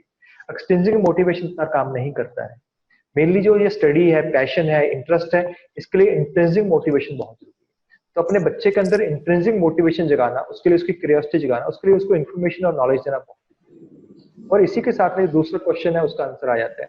इसमें कैरियर काउंसलिंग बहुत जरूरी होती है। कैरियर काउंसलर क्या करता है? पहला काम तो आपने कर दिया, उसको एक्सपोज कर दिया। डॉक्टर बनने वाले बेटा, डॉक्टर सिर्फ एमबीबीएस नहीं होता, डॉक्टर के बाद ये 20 ब्रांचेस और होती है, इसमें ये काम होते हैं, इस ब्रांचेस का ये फायदा है, इस ब्रांचेस का ये नुकसान है। अब गाइनी बनते हो, मेडिसिन बनते हो, तो आपको एकदम इमरजेंसी आएगी, सर्जन की इमरजेंसी। IENT वाले बहुत बढ़िया, स्किन वाले बहुत बढ़िया होते हैं, आजकल स्किन वाले बहुत अच्छे चल रहे हैं, रेडियो वाले ऐसे होते हैं, एसपी वाले ऐसे होते हैं, उसको एक्सपोजर। वहीं पे जो कैरियर काउंसलिंग वाले हैं, वो उनका रोल बहुत आता है, क्योंकि उनका एक्सपीरियंस होता है। आप उनके पास जाते हैं, उनसे बात करते हैं, बच्चा उनसे बात करता है, खुल के बात करता है, और वो साइकोलॉजिस्ट होते हैं।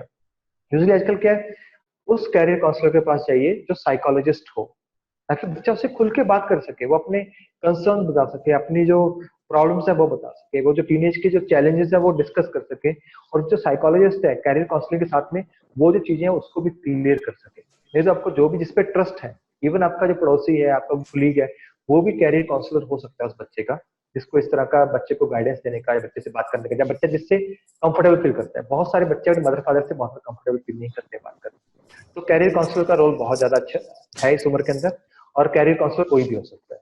I think I have answered your questions. Yes, thank you. Welcome.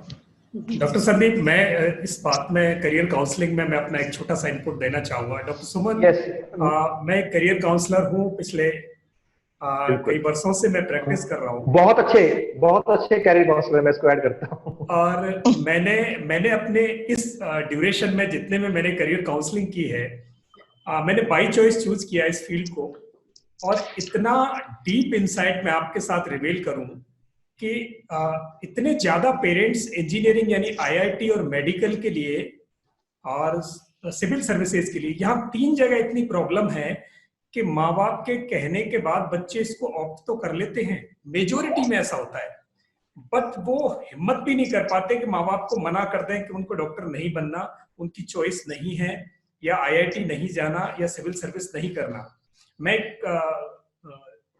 अभी बनारस में था तो वहाँ बहुत सारे डॉक्टर पेरेंट्स थे, यानी दोनों जो है पेरेंट्स डॉक्टर थे, और वहाँ वो बच्चों पे प्रेशर था। मैंने जब कई फैमिलीज के बच्चों को काउंसिल किया तो उनके ऊपर वही प्रेशर था कि उनको डॉक्टर बनाना है, और आधे बच्चे ऐसे थे लिटरली वो उस प्रोफेशन में जाना ही नहीं चाहते थे। मैंने जब उनको एक्सप्लोर किया, एम्पैथिकली उनको डाउनलोड किया, तो वो बच्चे कंफर्ट लेकर मुझे बता पाए, बोले माँ बाप के पास टाइम नहीं है, सारा दिन लगे रहते हैं क्लिनिक में, और हमें ये प्रोफेशन अच्छा नहीं लगता, मुझे तो ये बनना है। बच्चों ने अलग ही सोच रखा है। और जब उस बच्चे को हमने साइकोमेट्रिकली उसको एक्सेस करते हैं, यानी पूरा ब्रेन मैपिंग कर लेते हैं हम उसकी, और उससे ये पता चलता है कि इस बच्चे के तो इंटरेस्ट कुछ अलग है, उसकी पर्सनैलिटी कुछ और ही रिवेल करती है, उस बच्चे की जो पोटेंशियल है, कैपेबिलिटीज है, जिनको एप्टीट्यूड कहते हैं, वो कुछ और ही कॉम्बिनेशन क्रिएट करता है। और जब इन 3 चीजों को मैप करके हम बताते हैं तो वो अगर डॉक्टर का निकलता है तो हम डॉक्टर बताते हैं कि इसको बनना चाहिए, और अगर नहीं निकलता तो हम मना करते हैं। पेरेंट्स कई बार उसमें बड़े एडमेंट होते हैं कि आप कैसे डिसीजन ले सकते हैं, आप कैसे बता सकते हैं, तो हमारा तो बस इतना सा होता है, हमें कन्विंस करना है, हमें आपको ये रिवेल करना है कि उस बच्चे में अंदर पोटेंशियल क्या है। अब होता क्या है, देखिए, करियर काउंसलर के पास जाने का एक ही मैं सूत्र आपको बता दूं, बहुत सिंपल है कि आप प्रोफेशन कोई भी दे सकते हैं किसी को, बच्चे को अपने को किसी भी प्रोफेशन में भेज सकते हैं, बच्चा बन भी जाएगा डॉक्टर सुमन, बच्चा बन भी जाएगा, बट क्या वो बन के सारी उम्र सुखी रहेगा? ये एक बड़ा सेटिस्फैक्शन, हैप्पीनेस नहीं मिलेगी, बहुत बड़ा वो नहीं मिलेगी, क्योंकि वही काम उसको रोज 8 घंटे 10 घंटे 12 घंटे करना पड़ेगा, और अगर वो उसकी पसंद का काम नहीं हुआ तो आप सोचो कितनी स्ट्रेस आने वाली है जिंदगी में, कि जो काम पसंद नहीं था वो करना पड़ा, या माँ बाप के कहने से, या किसी फैसिनेशन के देख लेने से, कहीं किसी से इंस्पायर हो जाने से। और वहीं इसके उल्टा अगर आप ये सोचें कि उसको मस्ती का काम जो अपने मन का मिल जाए, अगर डॉक्टर बनना चाहता है फिर डॉक्टर ही बन जाए, आप देखना वो कितने जलवे करेगा, कितनी मस्त जिंदगी जिएगा, कितना खुश रहेगा, कितनी खुशी परिवार में और समाज में फैलाएगा। तो हमें यहाँ करियर काउंसलिंग का एक छोटा सा रोल होता है। आप किसी समझदार, जैसे डॉक्टर संदीप ने कहा, साइकोलॉजिस्ट हो, करियर काउंसलर हो, ऐसे आदमी से जरूर कंसल्ट करो। ये एक बार का कंसल्टेशन होता है, जब 10th 11th 12th में जो आप समझते हो अपने शहर में आपके आसपास सर्किल में है, वहां जाओ, पूरा समय दो, बच्चे को मैप कराओ, निकालो उसके अंदर क्या है, और फिर देखना आपका डिसीजन, बच्चे का डिसीजन और उसकी जो भी रिकमेंडेशन होंगी, उनमें जो पाथवे निकल के आएंगे वो बहुत अच्छे होंगे। बच्चा जिंदगी में करके खुश रहेगा। मैं इन्हीं बातों के साथ सॉरी डॉक्टर साहब, मैंने बीच में इनपुट दिया। नहीं, डोंट से सॉरी, मतलब इतना बढ़िया बताया आपने, क्योंकि जो एक्सपर्ट होता है, क्योंकि मैं तो लोकमान जी आपका फैन हूँ, ये मानिए आप क्योंकि जिस तरह से आप कैरियर काउंसलिंग करते हैं, जिस तरह से आप बात करते हैं, जिस तरह बच्चे को समझते हैं, जिस तरह बच्चे की साइकोलॉजी को समझते हैं, उस बात को सल्यूट है। मतलब मैं तो आपको देखा हुआ है। Thank you. मुझे लगता है डॉक्टर सुमन, आपके प्रश्न का हमने 2 तरफा जवाब दिया, शायद आपको आया हो। बहुत बहुत धन्यवाद। नहीं, इसके डॉक्टर सुमन ने क्वेश्चन पूछा, लेकिन ये सारे पेरेंट्स का एक क्वेश्चन का आंसर है। मतलब आप देखेंगे तो ऐसा नहीं है सिर्फ एक पेरेंट्स का क्वेश्चन का आंसर हुआ, ये सारे पेरेंट्स का होता है, इसलिए ग्रुप का फायदा होता है। इसलिए हम सिंपली 1-to-1 जब बात करते हैं किसी से, तो सब चीजें नहीं निकल के आ सकती हैं। तो इन वेबिनार्स का जो वैल्यू निकल के आती है, that is ट्रेमेंडस, that is great. बहुत अच्छा, बहुत अच्छा। थैंक यू डॉक्टर साहब। रूपाली कपूर जी, आप अपना प्रश्न पूछ सकते हैं प्लीज। आप तैयार बैठे हो, मुझे आपके चेहरे से लगता है बहुत देर से इधर बैठे हो। Yes please. So sweet of you, आपने हमें ऑफर दिया, यही हमारे लिए बहुत बड़ी थैंक्स है। और मैं आपके पूरे लेक्चर से बहुत अच्छी सेटिस्फाइड हूँ, और इतना खुश महसूस कर रही हूँ कि मैं वो पेरेंट बन पाई हूँ जिंदगी में, कि आपने जो जो पॉइंट्स बोले उसमें मैं 99% खरी उतरी हूँ। I am so thankful to you कि मुझे खुद को ही जानने का आपने मौका दिया है। मैं ऐसी पेरेंट रही हूँ कि जिसका बेटे ने 12th तक पता नहीं था कि क्या लेना है, उसने बीटेक कर ली और 2 महीने गया है, और उसके बाद अचानक से पापा से, क्योंकि माय हस्बैंड इज फ्रेंड है, पापा तो कभी बने ही नहीं, कभी नहीं बने पापा वो। और उन्होंने बच्चे से पूछा कि क्या प्रॉब्लम क्या है, कह रहा है मैंने कल से बीटेक में नहीं जाना, मुझे फैशन डिजाइनिंग करनी है। आप विश्वास नहीं करेंगे, इस समय वो विजुअल मर्चेंटाइजर है बहुत अच्छी कंपनी में। और he is I am so thankful to God कि थैंक यू सो मच। ऐसे चाहिए। बीटेक छुड़वा के जहाँ की 11वीं और 12वीं में मैंने मतलब लाखों रुपया इन्वेस्ट किया होगा, लेकिन भगवान के बहुत शुक्राने हैं कि एक थॉट नहीं आया, पैसा गया भाड़ में। मैंने कहा वो बेटे की जिंदगी बननी चाहिए, क्योंकि जिंदगी आपका बहुत अच्छा पॉइंट है कि 8 घंटे जिस सर्वाइवल में उसने जीना है वो उसको अपील करना चाहिए। ग्रेट, ये बहुत अच्छा पॉइंट लगा मुझे और I am very thankful to you. Welcome. आपका थैंक यू, आपका थैंक यू। आपने जो पॉइंट हाईलाइट किया और आपने बाकी सब पेरेंट्स के लिए भी और हमारे लिए भी इसको किया, जो बच्चे का डिसीजन होता है ऐसा नहीं कांस्टेंट है, एक बार उसने डिसीजन ले लिया वो चेंज नहीं हो सकता है। फिर बच्चे चले जाते हैं उस फील्ड में, तो बाद में हम सोचा रहे इतना पैसा इन्वेस्ट कर दे कहाँ जाएगा। जो पैसा है वो लाइफ से ज्यादा नहीं है, हैप्पीनेस से ज्यादा नहीं है, राइट। कोई आदमी ऑरेंज बनना चाहता है, हम उसको एप्पल बना देंगे, बोलेंगे एप्पल बहुत महंगे होते हैं, लेकिन वो एप्पल बन के सेटिस्फेक्शन नहीं हो सकता है। बस किसी को प्यास है पानी की, उसको हम कोल्ड ड्रिंक देंगे, कोल्ड ड्रिंक से उसकी प्यास नहीं बुझेगी, उसकी पानी से ही प्यास बुझेगी। तो बहुत अच्छा, बहुत अच्छा। मेरे हस्बैंड कंपनी सेक्रेटरी हैं और मैं मेडिकल लाइन में हूँ, लेकिन मेरे दोनों बच्चों ने वो दोनों परस्यू नहीं करी लाइफ में। I am so thankful to God. छोटा बेटा यूरोप में इतना अच्छा एक्सेल कर रहा है, उसने यूनिवर्सिटी टॉप करी है। इवन दो मैं सब पेरेंट्स को कहना चाहूंगी 10th से पहले वो बच्चा फेल होता था। इसलिए कभी मत कहो कि जो बच्चा कुछ नहीं कर पाया है वो जिंदगी में आगे नहीं बढ़ पाएगा, ये रॉन्ग स्टेटमेंट है लाइफ की। बिल्कुल। और आज प्लीज, मैं भी पेरेंट हूँ, इसलिए बात मैं कह पा रही हूँ। Totally agree. जो बच्चा जिंदगी भर टॉप करता रहा, बड़ा बेटा जिंदगी भर टॉप करता रहा और उसने 11th-12th के बाद अपने आप बीटेक लेके इतना अच्छा हमें ट्रेमेंडस चेंज दिखाया, फिर भी हमने कहा भगवान तेरी यही मर्जी है, बच्चा खुश रहना चाहिए। हम कहते तो बहुत कुछ है, हमारा बच्चा ही सब कुछ है, लेकिन ऐसा होता नहीं है। पेरेंट्स बहुत अपनी चीजें उस पर थोपने लग जाते हैं। मैंने 20 साल से सर टीवी नहीं देखा। अरे वाह। क्यों? आपकी स्टेटमेंट का बहुत अच्छा प्रूफ है मेरे पास। मेरे बेटे ने कह दिया था अपना सीरियल तो छोड़ नहीं सकते, हमें क्यों बोलते हो। 20 साल पहले की बात है सर। वो दिन मैंने नहीं देखा तो मेरे बच्चों को भी नहीं, उन्होंने कहा ही नहीं देखने को। ग्रेट, वही है, आप उसको देखते हैं वो लोग हमेशा। जो हम करेंगे हमारे बच्चे वही करेंगे। राइट। आज का लेटेस्ट क्वेश्चन, मैं ज्यादा टाइम मैंने ले लिया, सॉरी फॉर दैट, लेकिन वो इमोशंस में रख नहीं पाई कि जरूर बताना चाहिए कि पेरेंट्स बच्चों के अगर फ्रेंड बनेंगे ना तो बच्चे बहुत अच्छी जिंदगी जिएंगे। Totally agree. आज मेरा बड़ा बेटा कोरोना में मुंबई में है और आज का उसका एक लेटेस्ट क्वेश्चन है जिसके कारण 29 इयर्स का बच्चा है, इंडिपेंडेंट जीता है। आई सैल्यूट उसके, बहुत अच्छे डिसीजन होते हैं। बट उसने 3 दिन पहले हमें कोई एक अपनी आइडिया दिया है। वो तो अपने आइडिया बहुत अच्छे देता है, लेकिन मैं कहीं हद तक उसको एक्सेप्ट नहीं करता। मैं आपसे सिर्फ रिक्वेस्ट करती हूँ, मुझे हेल्प करिए कि मैं उस चीज को कैसे लूं। मेरे आपसे ये रिक्वेस्ट है। बताइए क्या क्वेश्चन है। कह दिया है कि मैं, क्योंकि अब 3 महीने एक ही घर में अकेला बच्चा रहता है, अब वो किसी हद तक 2-3 दिन से डिस्टर्ब है और कह रहा है मैं गाड़ी उठाता हूँ और आ जाता हूँ Delhi. Even though he is very good driver, but being a mother और सब जगहें बंद हैं, तो एक नेगेटिव थॉट, भगवान करे सब कुछ होता है, लेकिन सब शॉप्स बंद हैं, कोई अवेलेबिलिटी नहीं है हेल्पिंग हैंड की। बस मेरा वो एक ही फैक्टर था जो उसको नो कह दिया मैंने, और कहने के बाद मैं डिस्टर्ब रही, वो तो ओके है। हम लोग एक काम करते हैं, ये लंबा क्वेश्चन चला जाएगा, आंसर लंबा चला जाएगा। मीटिंग के बाद आपको मेरा नंबर मिल गया है, मेरा नंबर इज 9512788878, मेरा ऑफिस का नंबर है ये।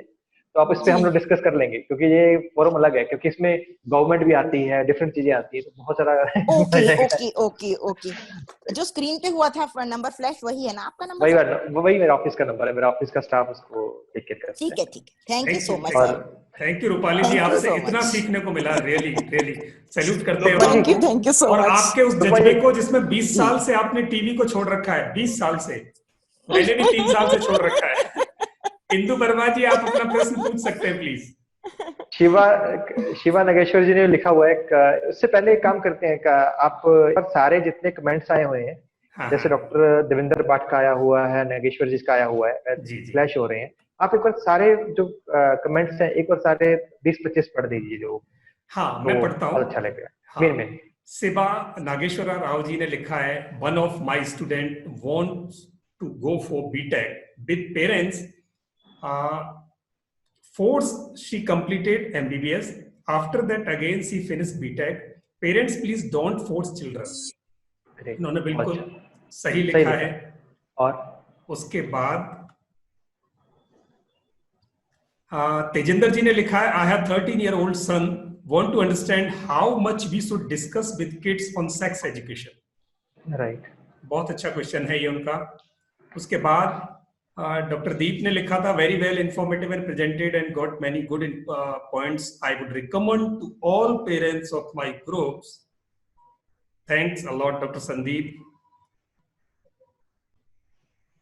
यस, ये कुछ क्वेश्चंस थे सर, बाकी कुछ आएंगे तो मैं जरूर आगे मेरे जो सेक्स एजुकेशन के ऊपर आया है, 13 इयर्स ओल्ड किड है, बॉय है, तो कितनी बात करनी चाहिए। तो सेक्स एजुकेशन के ऊपर अगर गर्ल है और बॉय है, पहली बात तो जो गर्ल्स के साथ में होता है उनके एक जो मेंसेस स्टार्ट होते हैं, बच्चों के साथ क्लियरली बात करनी बहुत जरूरी है, खासतौर पे मदर को, ये क्या होते हैं, कैसे होते हैं, ये गंदी चीज नहीं है, ये नेचुरल होते हैं, ये हर एक औरत को आते हैं।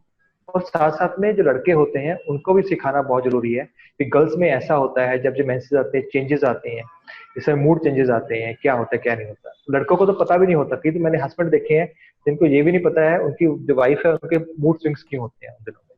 तो बहुत बड़ी बात है। दूसरी बात है जो मैंने क्लियर कर दिया बच्चों को, ये बताना कि सेक्स और लव में डिफरेंस होता है, दोनों सेम चीज नहीं होती। थर्ड चीज है, जो अगर 13 इयर्स बच्चा है तब सेक्सुअलिटी मैं बता सकता हूँ, क्योंकि नेट इंटरनेट सब कुछ उनको मालूम है। उनको पूरी इन्फॉर्मेशन आप नहीं दोगे तो कोई और दे देगा, उनको नेट दे देगा, उनके फ्रेंड्स देंगे, उनके कंसेप्ट जो होंगे वो अलग होंगे। अगर आप उनसे बात करेंगे उसके बारे में, अगर बच्चा आपसे बात करने में कंफर्टेबल है तो आपसे वो बात करनी चाहिए आपको। और स्पेशली जो सेक्स एजुकेशन ऐसे जो एक ही बार में आपको सारी बातें करनी चाहिए, आपको मौके ढूंढने चाहिए, कैसे कैसे मौके कब कब मिलते हैं या बात कौन से निकलती है। मान लीजिए आप टीवी देख रहे हो, टीवी में अचानक कॉन्डम का ऐड आ गया, तो पहले क्या होता था, सभी लोग इधर दिखते नहीं थे। आजकल क्या है, जरूरी है बच्चे के साथ बात करना। अगर बच्चा पूछता है ये क्या होता है या कैसा होता है, छोटा 13 इयर्स के बच्चे को पता होता है, ये मान के चलिए आप। छोटा बच्चा पूछता है तब भी उसको आपको बताना चाहिए, ये एक सेक्स एजुकेशन का स्टार्ट करने का पॉइंट हो सकता है उस समय। थर्ड, आपकी जो वैल्यूज है बच्चे को क्लियर होना चाहिए कि मैरिज से पहले सेक्स करना सही नहीं होता है, या सेक्सुअल इंटेलिजेंस एक समय पे ज्यादा बॉयफ्रेंड गर्लफ्रेंड बनाना वो सही नहीं होता, वो सबसे बड़ी बात है। फोर्थ चीज, इस एज में बहुत सारे हार्मोनल चेंजेस आते हैं, बच्चे अट्रैक्ट होते हैं दूसरे सेक्स के प्रति, वो भी आपको समझना चाहिए बच्चे क्यों अट्रैक्ट हो रहे हैं, क्या हो रहा है। उसमें गलत कुछ नहीं है, वो नेचुरल है, लेकिन उस चीज को कैसे डील किया जाए वो पेरेंट का एक एक्सपीरियंस होना चाहिए। और शायद हमारे पास इतना टाइम भी नहीं है हम इसमें और डेप्थ में जा सके, उसके लिए हम लोग कभी और स्पेशली ले लेंगे, जिसमें सिर्फ, क्योंकि आज बच्चे भी काफी बैठे हुए हैं, मैं देख रहा था इसके ऊपर वेबिनार के ऊपर, उसके बारे में हम कभी डिटेल में लेंगे। फिलहाल हमें 5 चीजें रखनी चाहिए। आपको बच्चे के साथ ये मान के चलना चाहिए 13 इयर्स के बच्चे को सेक्स के बारे में पता है, उसको एजुकेट करना चाहिए। मेरा खुद का एक्सपीरियंस है, मैं जब एज ए मेडिकल ऑफिसर था तो हमें स्कूल के अंदर लेक्चर देने के लिए बताया गया सेक्स एजुकेशन के ऊपर। तो मैंने अपना वो जो होता है सेक्सुअली ट्रांसमिटेड डिजीजेस होते हैं उसके बारे में पूरा पढ़ के गया, मेरी एएनएम साइड में खड़ी हुई है, तो बच्चों को पूछा भी अपनी लैंग्वेज में, अच्छा ये ऐसा होता है सेक्स और इसके बारे में कौन जानता है। एक 5वीं क्लास के बच्चे ने हाथ खड़ा किया और उसने A to Z सब कुछ बता दिया।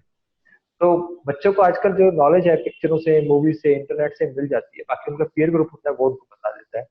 13 इयर्स का जो बच्चा है कम से कम वो 7th 8th में होगा, 7th 8th के बच्चे को सेक्स के बारे में बहुत नॉलेज होती है, लेकिन उसको बहुत सारे कंसेप्ट होते हैं वो क्लियर नहीं होते हैं। वो अच्छा होगा अगर पेरेंट्स उसको बात करें, क्लियर करें। जी डॉक्टर संदीप, एक और क्वेश्चन आया है, अगर आप अलाउ करें तो मैं बताऊं, लिख कर आया है। अपने पास टाइम कितना है? अपने पास अभी 3 मिनट है। राइट, तो ले सकते हैं अगर आप कहें तो मैं पढ़ के यस। उन्होंने, शिल्पा जी ने लिखा है, sir please address my difficulty as to how to manage carefree oblique indifferent attitude of child as a parent, son is 17 years old। Right, तो इसको मैं बहुत बार ऐसा लेता हूँ, अगर बच्चा केयर फ्री है, एकदम से वो इंडिफरेंट है, बिल्कुल उसमें इमोशंस नहीं है, अटैच फील नहीं करता है, कहीं ना कहीं ग्रोथ में ऐसा आता है, तो तब भी वो हमारी जहाँ से हमने अपना वेबिनार स्टार्ट किया था वहीं पे आके बात करते हैं। आपका जो परम कर्तव्य है, जो आपका मेन जो रिस्पॉन्सिबिलिटी है, जो मेन जॉब है, वो लव है। आपको लव देना कम नहीं करना है। आप लव देते रहेंगे, वो धीरे जो इंडिफरेंस है वो खत्म होता जाएगा। अगर वो भी इंडिफरेंट है, आप भी इंडिफरेंट हो गए, वैसे होगा तो जो दो कंक्रीट स्लैब्स हैं वो दोनों आपके सामने पड़ी हुई है, दोनों का रिलेशनशिप नहीं है। आप जो है वो कंक्रीट स्लैब है, इंडिफरेंट है। आप जो है मोल्डेबल है, लवेबल है, सब कुछ है। तो सामने वाले में भी धीरे धीरे धीरे धीरे धीरे वो चेंजेस आने शुरू हो जाते हैं। Yes, it will take time. हमें पेरेंटिंग में पेशेंस रखनी बहुत जरूरी है, और हमें कभी बच्चों से एकदम से चीजें एक्सपेक्ट नहीं करनी चाहिए भी अभी चेंज आ जाएगा। मैं एक दिन की फुल वर्कशॉप लेता हूँ पेरेंटिंग की, तो उसमें हमेशा बोलता हूँ, अगर आज आप घर पे जाएंगे तो आप अपने चेंजेस देखिए, बच्चों को चेंज करने की कोशिश मत कीजिए। और बाद में जो पेरेंट्स बताते हैं अभी हमारा बच्चों से क्या रिलेशनशिप हुआ, हमारे कैसे कैसे चीजें मिस की थी, हमने कितनी लाइफ को कैसे निकाल दिया, क्या ट्रांसफॉर्मेशन है, वो बहुत अमेजिंग होती है, बहुत कमाल की होती है। इसीलिए आपको इस समय अपना जो परम कर्तव्य जॉब है उसी को रखना है। इनडिफरेंट है जैसा भी है, अपना प्यार है, आपकी सिंपैथी है, आपकी एम्पैथी है, और जो खास तौर पे अनकंडीशनल लव है, वो आपको कम्युनिकेट करते रहना है। आपका कंसर्न्स नहीं, आपका लव। और उसके लिए आपको इनोवेटिव होना पड़ेगा, उसके लिए आपको क्रिएटिव होना पड़ेगा। वो कैसे ही उसको एक्सप्रेस करेंगे। कई तो बच्चे होता है, मैं तुझसे बहुत प्यार करती हूँ, बहुत प्यार करता हूँ, इसके आगे क्या करना नहीं आता। तो आपको डिफरेंट ढंग से करना पड़ेगा। वो डिफरेंट ढंग ये नहीं है उसको नया गिफ्ट लेके दे दिया, नया कपड़ा लेके दे, नहीं। आप उसकी बीइंग में, उसकी पर्सनैलिटी में, उसकी एटीट्यूड में, उसकी लिसनिंग में, उसकी कम्युनिकेशन में कैसे वो लव है वो कम्युनिकेट कर सकते हैं, उसको बता सकते हैं, वो अलग अलग तरीके से। Thank you doctor Thank you. Sandeep. Thank you very much. It was a wonderful session, and I really enjoyed today's session. And मैं सत्या जी को, लोकमान जी आपका, मार्गदर्शन गुरु का, सबका बहुत धन्यवाद करता हूँ जिन्होंने मुझे मौका दिया डिफरेंट लोगों से मिलने का, उनसे बात करने का, उनकी बातें जानने का। और सबसे इम्पोर्टेंट जो पार्टिसिपेंट्स हैं, जब हमने शुरू किया था लगभग 100 लोग थे, 63 लोग अभी भी जुड़े हुए हैं। ये बहुत बड़ा होता है किसी वेबिनार का। मैंने ये पढ़ा है, अगर 40% से ज्यादा लोग 2 घंटे तक जुड़े हुए हैं तो वो वेबिनार सक्सेसफुल वेबिनार होता है। तो अगर 63% जुड़े हुए हैं तो मेरे को लगता है सुपर सक्सेसफुल वेबिनार है। और कितना प्यार से जिन लोगों ने अपनी फीलिंग शेयर की, अपने एक्सपीरियंस शेयर किए, जिन्होंने अपने क्वेश्चन शेयर किए हैं, उनका बहुत बहुत धन्यवाद। क्योंकि जब तक आप क्वेश्चन नहीं पूछते हो, जब तक अपनी चीजों को आप प्लेटफॉर्म पे लेके नहीं आते, तब तक होल एंड कंप्लीट ट्रांसफॉर्मेशन नहीं आ सकती है, सभी पेरेंट्स में ट्रांसफॉर्मेशन नहीं आ सकती है। तो एंड में सिर्फ मैं आपसे, जो मेरे लिए अच्छा रहेगा और सत्या के लिए और लोकमान जी के लिए रहेगा, आप एक चीज लिख के बताएं जो आपको दिल को छू गई हो, जो आपको कैरी करेंगे, जो आपको लगा वो चीज हमें ट्रांसफॉर्म कर सकती है एज ए पेरेंट। वो एक चीज लिखें। वो इसलिए सुनना चाहता हूँ 60 लोगों से, क्योंकि आप लिखेंगे और अपने कॉपी पेपर लिखे, बड़े अक्षर में लिखेंगे और हमारे पास लिखेंगे, वो आपके दिमाग में, आपके सबकॉन्शियस माइंड में हमेशा के लिए चिपक जाएंगे। वो हमेशा के लिए आपको गाइड करेंगे। वो चीज, सिर्फ एक चीज, जो सेल्फ रूटीन है, जो अनकंडीशनल लव है आप लिख रहे हैं, पेशेंस है, बिलास कालारा जी लिख रहे हैं, रिस्पॉन्सिबिलिटी है उनको देनी, किड्स के साथ फ्रेंडली रहना है, ऋचा जी लिख रहे हैं। बहुत बढ़िया, ये चीज जो है आपकी, मतलब आपको गाइड करेगी। डोंट फोर्स योर चाइल्ड, बहुत बढ़िया। संजय भावरे जी लिख रहे हैं, thank you, awesome, thank you very much. Keep loving comfort में, ये कार्तिका जी लिख रहे हैं। दीपिंदर दिल्ली से लिख रहे हैं, काइट की एग्जांपल दी है, उतना कंट्रोल चाहिए, love love love love love. Gulati ji लिख रहे हैं, वेरी गुड। मंजू जी लिख रहे हैं, बहुत जल्दी जल्दी आ रहे हैं, being tolerant, unconditional love. Money Kalra लिख रहे हैं। तो बहुत बढ़िया, बहुत बहुत धन्यवाद, बहुत थैंक यू। और हम लोग मिलेंगे। और फ्यूचर में हमने पीछे 2 वेबिनार किए थे, मैंने जो एक डायबिटीज के ऊपर किया था, और जो नेक्स्ट वेबिनार जो होगा हमारा वो हार्ट रिवर्सल के ऊपर होगा। तो उसके बारे में सत्या जी और लोकमान जी आपको बताएंगे। और सत्या जी आपका बहुत बहुत धन्यवाद। Thank you sir, thanks for आपने टाइम निकाला हमारे लिए और इतने हमें क्राउड को बताया, बहुत चीज इन्फॉर्मेटिव आपने दी। हम सीरीज पे चल रहे हैं, धीरे धीरे और सीरीज भी लेके आएंगे। आज इनकी एक और सीरीज है कि मिल्क बच्चों को देना चाहिए कि नहीं देना चाहिए। कि दूध जो होता है, एक एंजाइम जो होती है बॉडी में बननी बंद हो जाती है, तब भी हम दूध देते हैं। ये आज संदीप से मैं रिक्वेस्ट किया है, तो 9 to 10 ये बहुत ही इंपॉर्टेंट सेशन होगा, क्या मिल्क बच्चों को देना चाहिए। देखिए, मैं एक लाइफ स्टोरी अपनी शेयर करता हूँ। मैंने मार्गदर्शन ग्रुप बनाई थी with pain in the heart. मेरे भाई ने 8 साल पहले सुसाइड किया है और मेरे चाचा ने 1.5 साल पहले। तो मैं उस फैमिली से हूँ जो, अगर मैं सुसाइड कैपिटल ऑफ इंडिया कहूँ तो गलत नहीं। तो ये पेन मेरा निकल रहा है एक तरह से इस फॉर्म में। मैंने इनसे सर से बात की, प्लीज हमारे टाइम निकालो, आने वाले टाइम में ऐसे बहुत सेशन लेके आने वाले हैं जो पेरेंटिंग पे, मेमोरी पे, कैरियर पे होंगे, ताकि कहीं ना कहीं हम बच्चों का जो स्ट्रेस लेवल है वो कम कर सकें। और सबसे मेन है कि हम जो पेरेंट्स हैं ना उनको बता सकें कि गलती की शुरुआत का जड़ है ना वो आप ही, और उनको एजुकेट कर सकें। देखिए, लव आपका बच्चों के प्रति है स्वाभाविक है, but parenting is a art, ताकि वो आर्ट सीख सके। बस यही मेरी एक गुजारिश है और यही एक थोड़ी सी मुहिम है कि हम लोग ज्यादा से ज्यादा लोगों को जोड़ के कहीं ना कहीं, अगर हम इस सेशन से अगर एक में भी चेंज आ गया तो मैं सोचूंगा कि हमारी मेहनत सफल हुई। बस इतना ही कहना चाहूंगा। Thank you Satya, thanks a lot. एक और मुहिम सत्या ने शुरू की है, नई जिंदगी 9 बजे, रात को 9 बजे रोज, बिल्कुल फ्री ऑफ कॉस्ट, जिसमें बच्चों के लिए, बड़ों के लिए मेडिटेशन, हेल्थ, हैप्पीनेस, वेलनेस, जिसमें रोज कोई ना कोई एक एक्सपर्ट आके अपनी वहां एक्सपर्टाइज को शेयर करते हैं ताकि दूसरों पे काम आ सके। तो उसमें पिछले 2-3 दिन से पेरेंटिंग चल रहा था, जिसमें कैसे मेडिटेशन, साउंड थेरेपी, ये सारे टॉपिक्स डिस्कस हुए और इसको हम आगे बढ़ाकर लेके जा रहे हैं। तो आप इससे जुड़ सकते हैं, आप अपने रिश्तेदारों को जोड़ सकते हैं, बिल्कुल फ्री ऑफ कॉस्ट है। आप जुड़े, जब समय हो तब रात को 9:15 बजे बैठ के मेडिटेशन किया आके, जब समय हो तब किसी एक्सपर्ट को सुना आपने आके। वो इतनी अच्छी जगह है कि वहां इतनी, कल उसमें मेडिटेशन कराया था सत्या ने, इतना बेहतरीन फीलिंग थी। वो जो साउंड थेरेपी, इंटरनेट पे पहली बार मैंने इंटरनेट पे मेडिटेशन किया। तो आप सब उसमें जुड़ सकते हैं। मैं उस नई जिंदगी 9 बजे के ग्रुप का आपको लिंक दे रहा हूँ, ये व्हाट्सएप ग्रुप है, आप इसमें जुड़ सकते हैं। आप इस ग्रुप पर जैसे ही क्लिक करोगे आप उसका पार्ट बन जाएंगे और फिर उसमें मैसेज आता रहता है कि आज रात को 9 बजे क्या करेंगे। आपका बहुत बहुत धन्यवाद। सत्या, इस बारे में कुछ कहना चाहते हो तो प्लीज कंटिन्यू। देखिए, अभी बच्चों के लिए स्पेशल सीरीज लेके आ रहे हैं, totally free of cost, speed reading and advance numerics, ताकि बच्चे 4 गुना तेज पढ़ सकें और अच्छा कर सकें। और ये हमने प्रण लिया है कि लोकमान सर ने और संदीप जी ने कि we will not charge anything. ये पूरी high quality training that will totally free of cost, क्योंकि मेरा core digital marketing and automation है, हमारी अर्निंग वहां से होती है। ये हमने एक चैरिटी के लिए, चैरिटी तो मैं नहीं कहूंगा, हमारा ड्यूटी है कि जो हमें सोसाइटी से मिला वो हम कहीं ना कहीं लोगों को दें। तो वही हम शेयर कर रहे हैं और बहुत ही जल्दी बड़े लेवल पे करेंगे ताकि मैसिव ऑडियंस तक पहुंच पाए। बस इतना ही कहना चाहूंगा। आप में से अगर कोई अपना एक्सपर्टाइज समाज के लिए वापस देना चाहते हैं फ्री ऑफ कॉस्ट, तो आप हमें प्लीज पिंग कर सकते हैं उस ग्रुप में। हमें बड़ा अच्छा लगेगा, हमारा बड़ा सौभाग्य होगा कि जैसे अभी गुलाटी साहब ने कहा, आपसे गुलाटी साहब हम किसी दिन गुजारिश कर सकते हैं, और भी कोई चाहते हैं कि वो कुछ ऐसा करते हैं जिससे समाज का, देश का, बच्चों का, बड़ों का, बीमारों का भला हो सके, तो आपका स्वागत है। प्लीज आप हमारा जो ग्रुप है, ये जो मैंने ग्रुप आपको अभी दिया, व्हाट्सएप ग्रुप, इसमें आप अपना नाम लिखकर उस ग्रुप में आप सेलेक्ट हो, यानी जुड़ जाएं, ज्वाइन कर जाएं, और हम वहां मिलकर कम्युनिकेट करते रहेंगे कि हमें कल परसों जब भी समय आपको होगा आपसे बात करके और आप अपनी सर्विसेज वहां दे सकते हैं।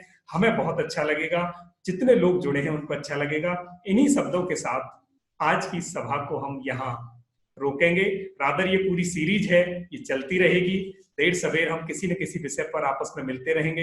आपका बहुत बहुत धन्यवाद। इस पूरी श्रृंखला में, यानी आज इस पूरे 2 घंटे में, यानी कितने जीवन आज प्रकाशित होंगे और कितनी पीढ़ियों में इसका फर्क आएगा। बहुत बहुत धन्यवाद। Thank you, thanks a lot. मैं अब इसे